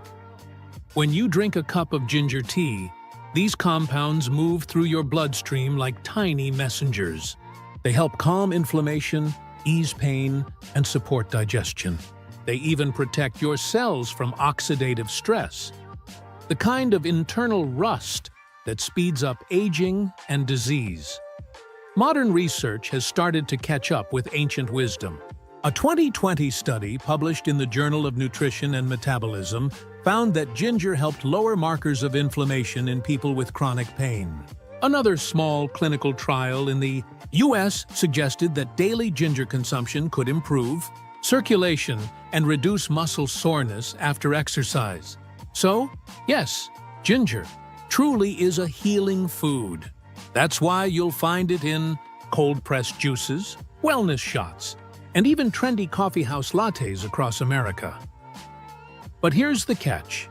These same active compounds that heal your body can also overstimulate it when taken in excess. Think of ginger like natural caffeine, stimulating in small doses, but overwhelming if you keep pouring it in. Gingerol, for example, increases digestive activity and boosts circulation. That's great when your system needs a nudge. But if you're already sensitive, those same effects can make your stomach churn or cause your heart to race. Your body doesn't hate ginger. It just craves balance. And that's what most people miss. In our culture of more is better, we often treat health foods like miracles we can't get enough of. But your body isn't a trend. It's a rhythm. It needs time, rest, and moderation to stay in harmony. So as we go deeper, remember, ginger's power isn't just in what it does.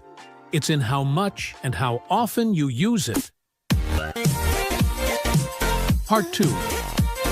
The stomach speaks first. If your body could talk, your stomach would probably be the first to whisper, "Hey, slow down with the ginger." Because this is where it all begins. In small amounts, ginger is your stomach's best friend. It helps your digestive enzymes flow, settles nausea, and soothes that heavy feeling after a big meal.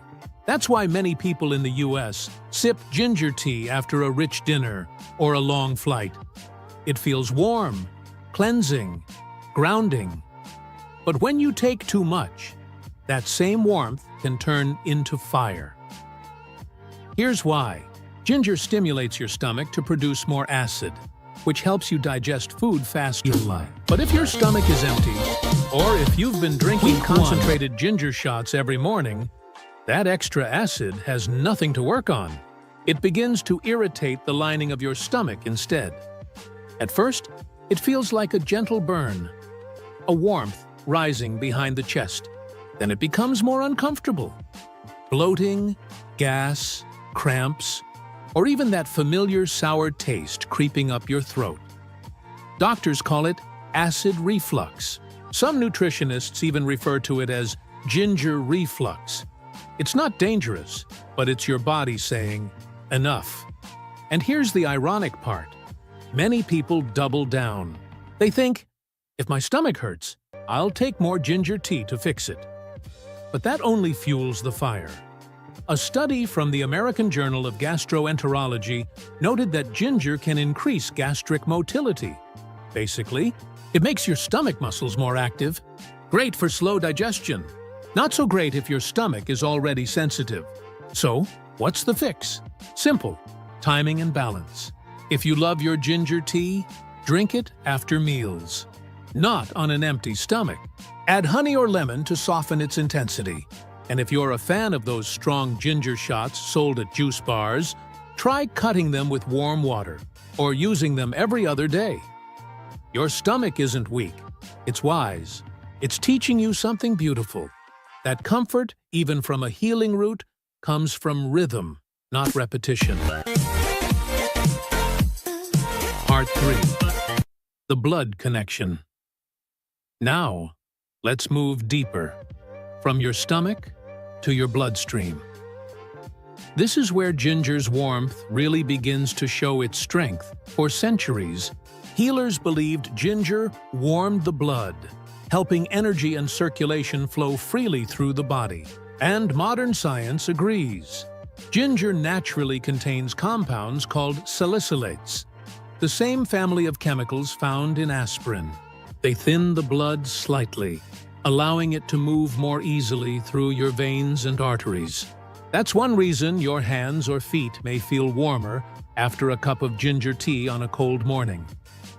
In moderation, this effect is wonderful. It can help lower clot risk, support heart health, and improve oxygen delivery throughout your body.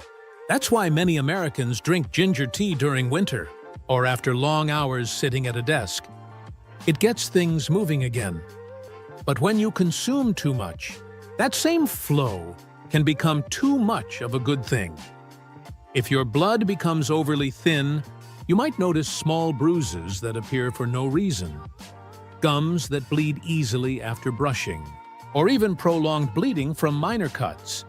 If you're already taking medications like aspirin, ibuprofen, or prescription blood thinners such as warfarin, too much ginger may quietly intensify their effects. And while this might sound minor, it's your body's gentle way of saying, "I'm working overtime." A 2019 clinical review from the Journal of Herbal Pharmacology warned that combining ginger supplements with anticoagulant drugs can increase bleeding risk in sensitive individuals. So what can you do? Don't panic. Just be mindful. If you take daily medication that affects circulation, limit ginger to small culinary amounts, like a few slices in a cup of tea or a meal. Skip concentrated capsules or ginger shots unless approved by your doctor. Your blood is sacred. It's the river that keeps your body alive, and it thrives in balance, not extremes. Ginger's warmth is meant to comfort you, not flood your system. So let it stay gentle, a spice that supports your flow, not one that overwhelms it. Part 4. Blood sugar and energy. When too low isn't good. For many people, ginger is part of a healthy routine. A warm tea in the morning, a few slices in a smoothie, or a shot of juice before hitting the gym. And there's a good reason for that. Ginger helps your body respond better to insulin, the hormone that regulates blood sugar. It supports stable energy, reduces sugar cravings, and can even prevent that mid-afternoon energy crash. In small doses, it's a quiet hero. But like all heroes, when overused, it can cause chaos. When you take large amounts of ginger daily, especially alongside blood sugar medication, your glucose levels can drop too low. That's called hypoglycemia, and it can leave you feeling dizzy, shaky, weak, or anxious. Sometimes it happens subtly. You stand up too fast and feel lightheaded, or you skip breakfast and only drink a strong ginger shot, and your hands begin to tremble. It's not that ginger suddenly became harmful. It's that your body's natural equilibrium is being pulled too far in one direction. Sugar. It's everywhere.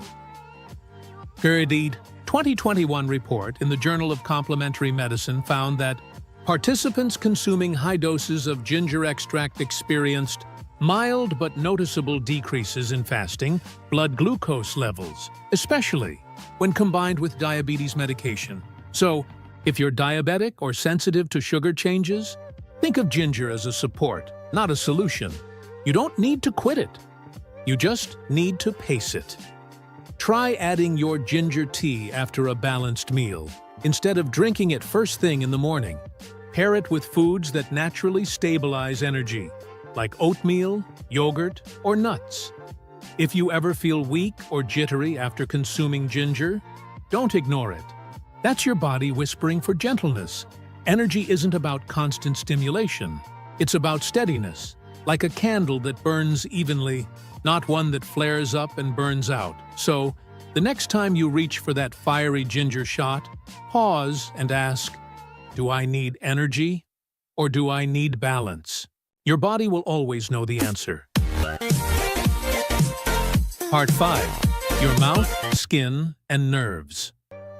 React. If your stomach was the first to whisper, your skin and nerves are often the next to speak, because ginger doesn't just warm you from the inside. You can feel its fire. Take a bite of raw ginger, and there's that familiar burn. It tingles, then spreads, almost like electricity waking up your senses. That's gingerol at work, the same compound responsible for ginger's heat and its healing. It boosts circulation, increases alertness, and in small amounts even helps fight inflammation. But when it becomes too much, your body's language changes. Your tongue may feel numb, your lips tingle, your throat burns long after swallowing. Sometimes It's everywhere, even your skin even where you reacts least expect it. with redness, warmth, or mild irritation after applying ginger topically. This isn't detox, it's overstimulation. Your nerve endings are simply saying, I've had enough. In fact, a 2022 review in the Dermatologic Therapy Journal reported that concentrated ginger extracts, essential oils, and topical creams caused mild irritation in about 15% of sensitive users, especially when applied without dilution. And it's not just on the skin. People who take highly concentrated ginger capsules or chew large raw pieces daily sometimes describe a persistent burning tongue sensation. That's your mucous membranes being inflamed by too much active compound. So what can you do? Listen early, not late. If your mouth or skin feels too warm, take a break for a few days. Switch to milder forms, like brewed tea or cooked ginger in meals. Or try blending it with calming herbs such as mint, chamomile, or cinnamon. Remember, healing isn't about pushing harder. It's about responding sooner. Your body isn't punishing you when it reacts. It's protecting you. It's reminding you that nature's medicine is powerful, and power always needs respect. So the next time your tongue burns from that fiery ginger shot, don't tough it out. Smile, sip some water, and thank your body for letting you know its limits. That's not weakness. That's wisdom. Part 6. The balance point. How much is too much? So, where's the line between healing and harming? How much ginger is too much? For most healthy adults, nutrition experts recommend staying under 4 grams of ginger per day. That's roughly 1 teaspoon of freshly grated root, or about 2 cups of mild tea. It doesn't sound like much, does it? But that's all your body really needs to unlock the benefits without overwhelming your system. If you're drinking ginger tea morning, noon, and night, or taking concentrated supplements every day, it might be time to pause and recenter. Because more ginger doesn't mean more healing. Sometimes, more means more stress on your organs, your stomach, your liver, even your heart. Week 2, without Ginger's sugar. compounds work best in small, steady rhythms. Your body knows how to use what it needs and let go of the rest, if you give it space to breathe. Try rotating your healing habits. One day ginger, the next day mint, lemongrass, or turmeric. They're all calming and cleansing in their own ways, and together, they create a gentle rotation, a dance of balance your body will thank you for. If you love your daily ginger shot, turn it into a weekly ritual instead. Sip it mindfully. Let the warmth spread through your chest. Notice the moment it shifts from comfort to heat. That's Week your 4. signal to stop. The glow returns. Healing isn't about control. It's about conversation. Your body is always talking. Through sensations, cravings, energy shifts. You don't need a lab test to tell you when it's too much. You just need to listen. A 2020 survey from the American Nutrition Council found that people who practiced mindful eating paying attention to how their body felt before, during, and after a meal reported fewer digestive issues and more consistent energy levels. That's what moderation really means. It's not restriction, it's awareness. So the next time you prepare your favorite ginger tea, slow down. Smell the aroma. Take that first sip with gratitude. Because when you approach your food with mindfulness, it becomes medicine. Not just for your body, but for your peace of mind. Part 7. When ginger heals best. Now that we understand ginger's limits, let's come back to the beauty of what it can do. When used with care, because ginger isn't the enemy. It's one of nature's most generous teachers. Used wisely, it supports you in so many ways. It warms the body on cold mornings. It soothes motion sickness on long road trips. It eases cramps, calms nausea, and clears congestion. And when your energy feels low, that first sip of ginger tea can feel like a gentle sunrise inside your chest. In the right moment, ginger is pure comfort, a warm hand on the shoulder, a reminder that healing doesn't need to be complicated. A 2018 study from the National Center for Complementary and Integrative Health found that participants who consumed small daily doses of ginger reported fewer cold symptoms and improved digestion. So yes, it's truly powerful, but its strength lies in consistency, not excess. That's the secret many people forget. Healing isn't found in the burst, it's found in the balance. Try using ginger intentionally. Add a few slices to warm lemon water when you wake up. Brew a mild tea after dinner to aid digestion. Mix powdered ginger with honey for a sore throat remedy. Or sprinkle a little on roasted vegetables or soups for a cozy, earthy depth. Each small ritual tells your body, I care about you. You see, food isn't just fuel, it's communication. Every sip, every bite, every aroma tells your nervous system whether you're safe, balanced, and loved. So let ginger be part of that conversation. A symbol of warmth, wisdom, and mindful self-care. The next time you prepare it, don't rush. Let the steam rise, smell the spice, feel the gratitude that something so simple can bring so much comfort.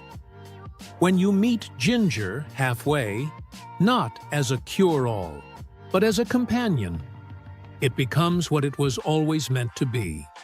A healer that teaches balance, a root that connects body and soul. The gentle art of moderation. So, what really happens when you eat too much ginger? Your body doesn't rebel. It simply speaks. Through warmth that turns into burn. Through energy that turns into restlessness. Through balance that quietly slips away. It's not punishment. It's communication. Because the human body is wise. It knows when something beautiful becomes too much. And its way of saying stop isn't cruel. It's caring. When we push, it whispers. When we rush, it slows us down. When we overdo even what's healthy, it reminds us that healing was never meant to be extreme. In a world that glorifies more vitamins, more superfoods, more effort, real peace comes from enough. Enough rest, enough movement, enough nourishment. Not too little, not too much. And that's the lesson ginger teaches us. It's not just a root, it's a reflection of nature's wisdom. The same heat that brings warmth can also burn. The same spice that heals can also overwhelm. The art is in knowing when to stop and trusting that even small doses can do big things. So, if you've ever felt guilty for needing a break from diets, from supplements, from the constant chase for better, breathe. You're allowed to rest. You're allowed to find joy in balance. Next time you sip your ginger tea, slow down. Feel its warmth. Thank it for what it gives you and for what it teaches you. Because healing isn't a sprint. It's a lifelong dance between awareness and acceptance. When you move with your body instead of against it, You don't just live longer, you live better. Stay grounded. Stay curious. Stay gentle with yourself. And remember, even the smallest act of mindfulness can transform an ordinary moment into a healing one. This is Healing Good Life, where nature's wisdom meets inner peace.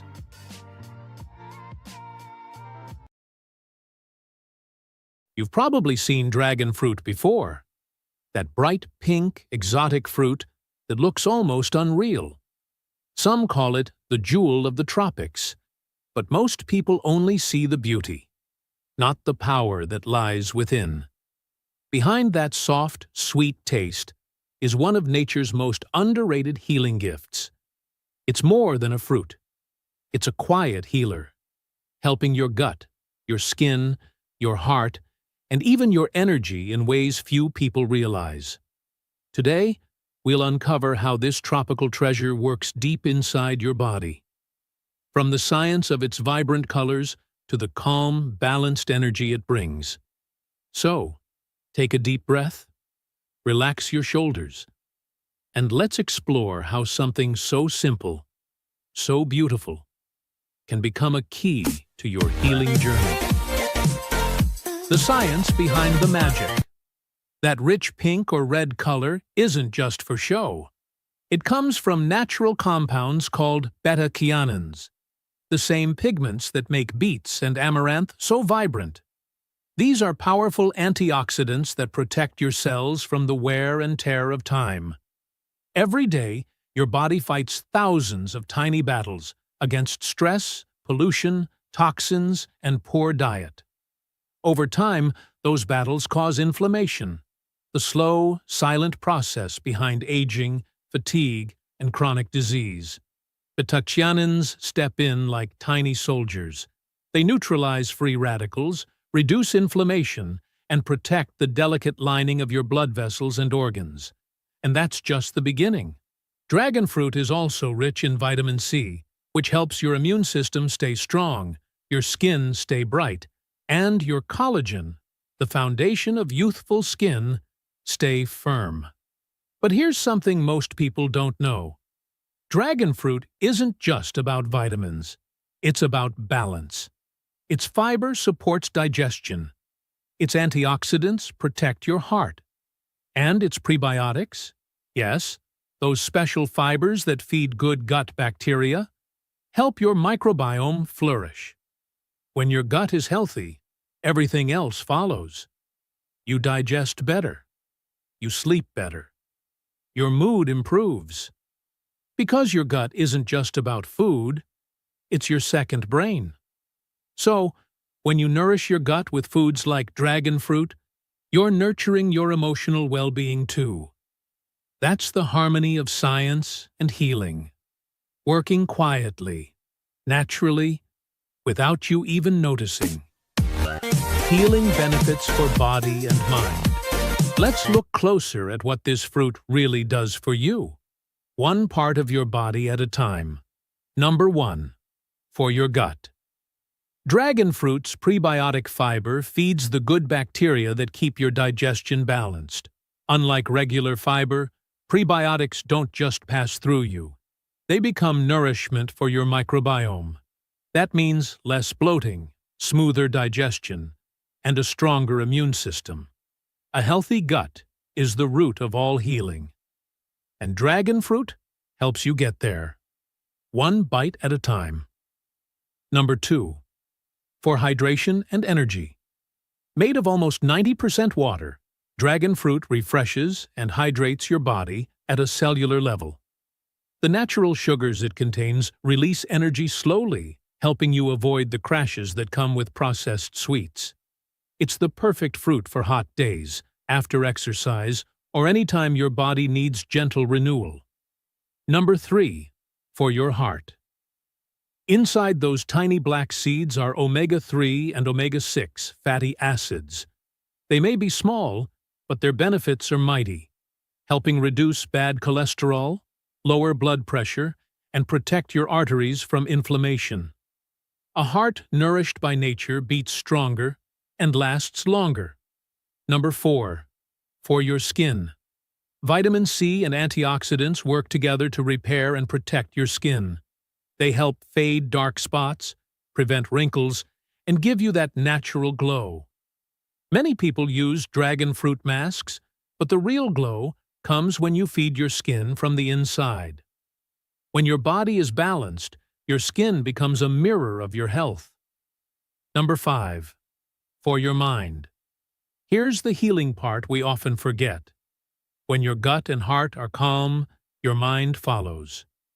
Dragon fruit's antioxidants reduce oxidative stress in your brain, helping you think clearer, sleep deeper, and feel lighter. Your mind isn't separate from your body. Every healthy choice you make sends peace through your entire system. So, that bright, joyful color of dragon fruit? It's more than beauty. It's balance, inside and out. How to enjoy dragon fruit daily. Bringing dragon fruit into your daily life. Now that you know what it does, let's talk about how to enjoy it. You don't need fancy recipes. You just need consistency and creativity. Here are a few simple healing ways. Morning smoothie. Blend dragon fruit with Greek yogurt, banana, and chia seeds. It's light, hydrating, and filled with fiber to start your day strong. Healing salad. Add dragon fruit cubes to spinach, avocado, and orange slices. The mix of healthy fats, fiber, and vitamin C works wonders for your skin and heart. Evening calm treat. Freeze dragon fruit puree for 2 to 3 hours and scoop it like sorbet. A natural, soothing dessert to end your day without guilt. On the go. Simply cut one in half, scoop with a spoon, and enjoy. The best healing is often the simplest. Tip: if you can find the red flesh variety, go for it. It has more antioxidants and a deeper flavor. But even the white kind has plenty of healing goodness. And remember, healing doesn't come from one meal. It comes from daily habits, from choosing nature's colors over processed foods, from listening to your body instead of your cravings.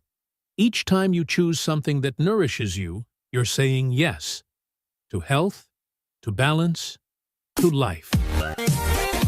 Dragon fruit teaches us something profound, that beauty and healing often hide in the simplest places. In a fruit stand, in a small act of care, in one mindful bite. When you slow down enough to notice, you begin to see nature has always been whispering, "Everything you need, I've already given you." You don't have to chase perfect diets or complicated routines. Just return to the basics.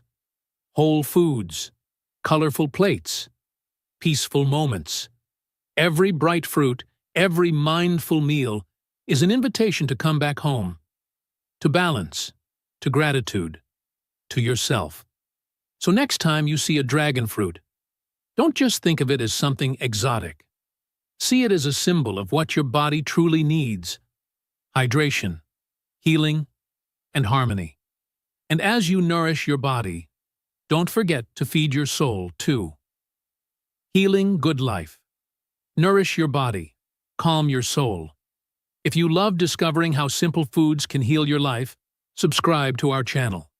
Together, let's keep exploring the beauty, the science, and the peace hidden inside every natural gift.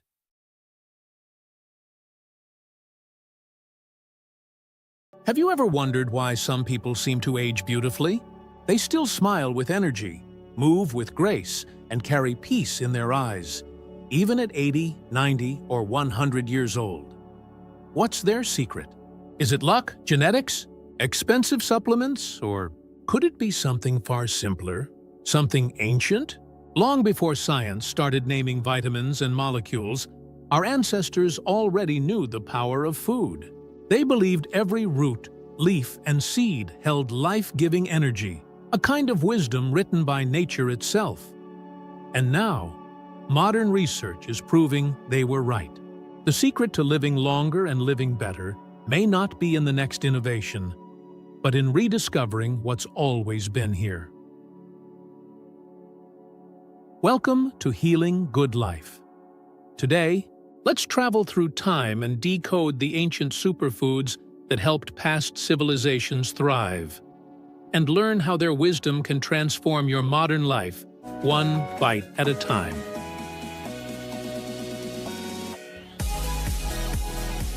The lost wisdom of ancient longevity. Picture this: a quiet village in Okinawa, Japan. An old woman tends her garden in the soft morning light.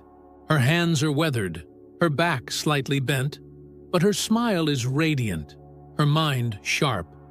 She has eaten the same way her whole life: sweet potatoes, seaweed, tofu, herbs, miso soup. No fancy diets, no protein shakes, just balance, gratitude, and consistency. Locals there have a saying, "Nuchi gusui," which means food is medicine. It's not just a saying, it's a way of life. Now travel to India, the air filled with the scent of spices, turmeric glowing like sunlight. For more than 4,000 years, Ayurvedic healers have used turmeric to purify the blood, calm inflammation, and strengthen the heart. Every Indian kitchen became a mini pharmacy, and every meal a quiet act of healing. In China, emperors searched for something called Lingji, the mushroom of immortality. It was said to grant peace, longevity, and spiritual clarity. Monks drank it before meditation, warriors before battle, and across the ocean, the Aztecs harvested a blue-green miracle from the water, spirulina. They called it food of the gods. Rich in energy and nutrients, it fueled their endurance and strength. 4 different cultures, 4 different worlds, yet the same truth connects them all. Real longevity begins in how we nourish ourselves, body, mind, and spirit. Turmeric, the golden spice of life. Let's begin with the golden healer. Turmeric. Bright, earthy, and warm. This root has colored human history for millennia. In ancient India, it was more than a spice. It was sacred, used in rituals, medicine, and even in marriage ceremonies as a symbol of prosperity and purity. Mothers mixed it with warm milk for their children at night, believing it could strengthen their bodies and soothe their hearts. Healers prescribed it for wounds, digestive troubles, and sadness. Modern science finally caught up. Turmeric's main compound, curcumin, has been shown to fight inflammation, protect cells, and support brain health. Chronic inflammation is now recognized as a root cause of many diseases: arthritis, diabetes, even early aging. And turmeric directly addresses that. Gently, naturally, consistently. But there's more. Studies reveal that curcumin can boost mood, support memory, and even promote the growth of new brain cells. That means a teaspoon of turmeric today isn't just seasoning. It's nourishment for your future self. The ancients already knew one more secret. They always combined turmeric with black pepper and healthy fats in ghee, coconut oil, or milk. Centuries later, scientists discovered that black pepper boosts curcumin absorption by up to 2,000%. So when you stir turmeric into your soup or enjoy a golden latte at night, remember, you're practicing a tradition that's healed bodies and hearts for thousands of years. Reishi, the mushroom of immortality. Now, imagine a mountain forest after the rain. Mist curls between ancient trees, and from a fallen log, a red-brown mushroom glows faintly. Reishi, for thousands of years, Chinese healers considered reishi divine. They believed it connected the heavens and the earth. Only the pure-hearted could find it. Only emperors could consume it. They brewed it into tea to calm the spirit and strengthen vitality. They said it helped them live with both power and peace. Today, scientists understand why. Reishi contains beta-glucans, triterpenes, and powerful antioxidants that train your immune system to respond intelligently. not overreacting with inflammation, not underreacting when under stress. It's what modern herbalists call an adaptogen, a substance that helps the body adapt to physical, emotional, and mental stress. In simple words, reishi helps you stay balanced. If you often feel anxious, tired, or wired, reishi offers what no energy drink can: calm strength. It doesn't push you, it stabilizes you. It reminds your body how to breathe again. You can find it in teas, capsules, or powders. The key is consistency. Reishi doesn't shout its benefits, it whispers them. Over time, try replacing one late-night coffee with reishi tea. Let that be your invitation to rest. Because true healing doesn't come from doing more. It comes from allowing yourself to slow down. Spirulina, the aqua superpower. Now we dive into the waters of life itself to meet one of Earth's oldest living organisms, spirulina. Sugar. It's everywhere. Before plants, even where you before least humans, expect it. there was in your morning spirulina, coffee, a your microscopic healthy granola algae bar, that helped your create the salad oxygen dressing, we breathe your today. yogurt, even your The favorite Aztecs sauce. and the people of Chad For harvested decades, it from we've natural been told lakes, that sugar drying gives us it under energy, the sun to that it make makes life a little nutrient-dense sweeter. cakes. But They what if used that it as a sweetness complete comes at a meal. cost? Light, What if the burst of powerful, happiness you feel and after full a of cookie life? or soda isn't real joy? Today, but a NASA chemical calls illusion? spirulina the Because food of here's the the future. truth. Sugar But the doesn't truth just is, feed your body. it's a food from the it past, reprograms your a brain. bridge between Every ancient Earth spoonful and lights modern up science. your dopamine receptors. 1 tablespoon The same contains pleasure over centers 60% triggered by complete addictive protein, substances. plus You iron, feel a rush of magnesium, comfort, B followed by a vitamins, quiet crash and rare that leaves you antioxidants craving like more. phycocyanin. And slowly, without even noticing, your brain Phycocyanin learns the cycle. gives spirulina Reward, its deep blue-green crash, color crave, and protects your cells repeat. from oxidative stress. But what if you broke that cycle? The What silent if, process for just 30 behind days, aging. you gave your Studies body show and your spirulina brain helps a break detox heavy from metals, the constant sugar reduce storm. cholesterol, No added support the immune sugars, system, no and artificial improve sweeteners muscle endurance. pretending to be healthy. If you often Just feel drained real, or dependent whole on caffeine, food. try The kind your spirulina body was in your designed to morning recognize. smoothie. Blend it with In banana, this video, lemon, and honey. we'll walk You'll through get what steady happens energy, inside your body, not the quick spike week and by crash. week. It's When you clean quit fuel sugar for a busy from the world. first few hard And days like all of ancient withdrawal, foods, its to the power moment your grows with energy consistency. returns, your focus sharpens, and your body remembers Ancient what balance wisdom feels for like. modern living. Because this isn't just a The diet ancients challenge, didn't just eat it's a differently. reset. A way They to lived remember what differently. real energy, They real understood clarity, something and modern real joy life often forgets. actually feel Healing like. isn't only about what you consume.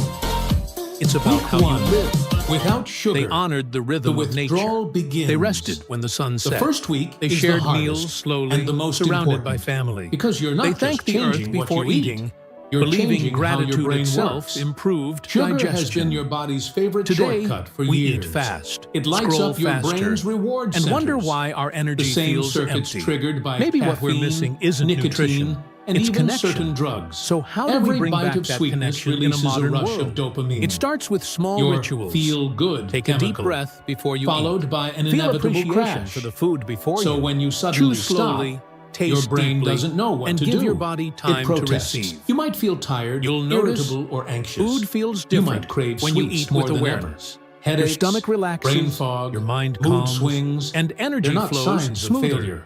They're These signs of small acts recalibration transform inside your eating body. into healing. Something remarkable Because is happening. longevity Your isn't a insulin, race to the stay hormone young. responsible for It's the storing art sugar, of living fully, finally begins one to mindful quiet down. meal at a time. For the first time in years, your pancreas takes The a breath. science behind Your the liver, tradition. no longer It's flooded easy with to see excess ancient glucose, wisdom as starts superstition, flushing out but stored modern sugar. science keeps And your proving blood just how sugar, advanced once they really swinging were. wildly from In spike medical to crash, studies, begins to curcumin has been stabilize. shown to reduce It's markers like of turning down the inflammation, volume of a support noisy cognitive background function, you never realized and even was help there. protect against Your body Alzheimer's. is learning silence, chemical Reishi calm. has demonstrated This phase is immune-modulating often effects mistaken for and is now low being studied energy. for its potential in truth, reducing anxiety it's your metabolism and switching fatigue. gears, Spirulina has shown moving from powerful sugar-burning antioxidant mode and to fat-burning detoxifying mode. properties That shift and can takes even time, support so don't red blood punish your cell body. production. Feed it wisely. Researchers have Eat enough discovered that these protein, foods work fiber, best in and combination, healthy fats, not eggs, as isolated avocado, extracts, nuts, but as and part of a fish, whole, to give your balanced cells lifestyle. what they need to stay The stable. ancients didn't Drink have plenty of water. laboratories, Your but body they had is releasing observation, retained fluid patience, and toxins. and wisdom passed And most through importantly, generations. They rest. learned by watching Your body nature, is healing from stimulation and nature overload. rarely You're not makes losing mistakes. energy. You're reclaiming When you balance. eat turmeric, By the end of week drink 1, reishi you'll tea, notice small or signs. blend Your spirulina cravings into breakfast, ease just a little. you're not Your sleep following a new deepens, trend. and your energy, You're returning to though what your body quieter, has always starts understood. to feel real again.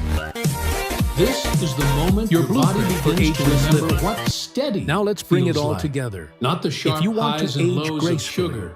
it's but not the about calm, doing everything sustainable perfectly. rhythm of true It's about doing nourishment. small things consistently, with awareness. Week Start 2, your morning with without warm sugar. water, The lemon, reset and a pinch of begins. turmeric. It wakes By up the your second liver, week, something brightens your subtle, digestion, yet powerful, and sets a begins peaceful to shift. tone. Those intense sugar Midday, cravings that once fuel felt yourself with unstoppable colorful foods. start to fade. Greens, your taste buds, grains, dulled for beans, years by constant and maybe sweetness, a spoon begin of to wake up. spirulina. Suddenly, It keeps your a blood strawberry sugar tastes balanced like and your candy. energy steady. Vegetables feel more alive. In the evening, crisp, instead of fresh, caffeine, almost electric. try reishi tea. Your body is literally It helps your body relearning the true transition from flavor of real alertness food. to calm. Inside, Add quiet gentle movement, transformations deep are breathing, unfolding. sunlight, and Inflammation, laughter. that These are the invisible true fire ingredients linked of to longevity. fatigue, bloating, and Ancient joint wisdom pain isn't about begins magic. to cool. It's about A rhythm. 2019 The study rhythm of published in eating, the Journal of resting, Clinical Investigation loving, and found growing. that high sugar intake And once you align increases with that inflammatory rhythm, your body cytokines, starts to remember how tiny to chemical heal. messengers that keep your Naturally. immune system on high alert. When you reduce sugar, A message those to your signals future begin self. to quiet down. Close your cells eyes for a finally moment. get to rest. Imagine yourself You start to 10, notice it on the 20, outside too. 30 years Your from skin now. looks less puffy. You wake up Breakouts easily. calm down. Your body Your feels face light. feels more Your defined. mind clear. Your eyes You walk brighter. outside. That's not take just a breath vanity. of fresh It's air biology. and smile. Because inflammation That doesn't version just of live you under the didn't skin. get there by accident. It shows through it. It started right here. Meanwhile, your With one gut, simple choice that to forgotten care for yourself. ecosystem inside you, Maybe you'll add begins turmeric heal. to your meals. For years, Maybe sugar you'll has sip been feeding reishi the tea wrong under the crowd. stars. Yeast, Maybe you'll blend bad spirulina bacteria, into a smoothie and microbes and drink that it under thrive the on morning sun. sweetness. But now, Whatever you the good choose, ones, the do ones it with that love intention. fiber, greens, Because every and whole mindful act foods, today finally is a gift have to a your chance future to grow. self. This is your Longevity microbiome isn't a coming destination. back into balance. It's a lifestyle. Less chaos, built more slowly, harmony, gently, and here's the fascinating from the part. inside out. About 90% So take this of your wisdom, serotonin, practice it, your share feel-good it. hormone, Let the is ancients made nourish in the the gut, modern. not Let the brain. past teach the future. So as your gut and let heals, every meal your remind mood you starts to lift. you are You feel designed lighter, to heal, clearer, to calmer. thrive, Not to just live physically, long and live but well. emotionally. You might Thank find you for yourself being thinking here. more clearly, And may sleeping your more journey deeply, toward longevity even laughing be more filled easily. with light, peace, By the end of week 2, and gratitude. you're no longer fighting your body. You're finally working with it. Your taste feeling buds have tired reset. even after a Your full gut night's and sleep. brain are in Maybe you conversation know that again. feeling. And for the first You time wake in up, years, but you your don't body feel begins awake. to remember what You've balance, had 8 hours real, of rest, lasting balance, yet your body feels heavy, like. your mind foggy. And before you know Week it, 3, you're reaching without for that sugar, first cup of energy coffee. reborn. Then By another week one 3, before noon, your body begins just to wake keep up. going. Not with caffeine But here's or the sugar, truth. but with Caffeine doesn't create energy. It borrows it.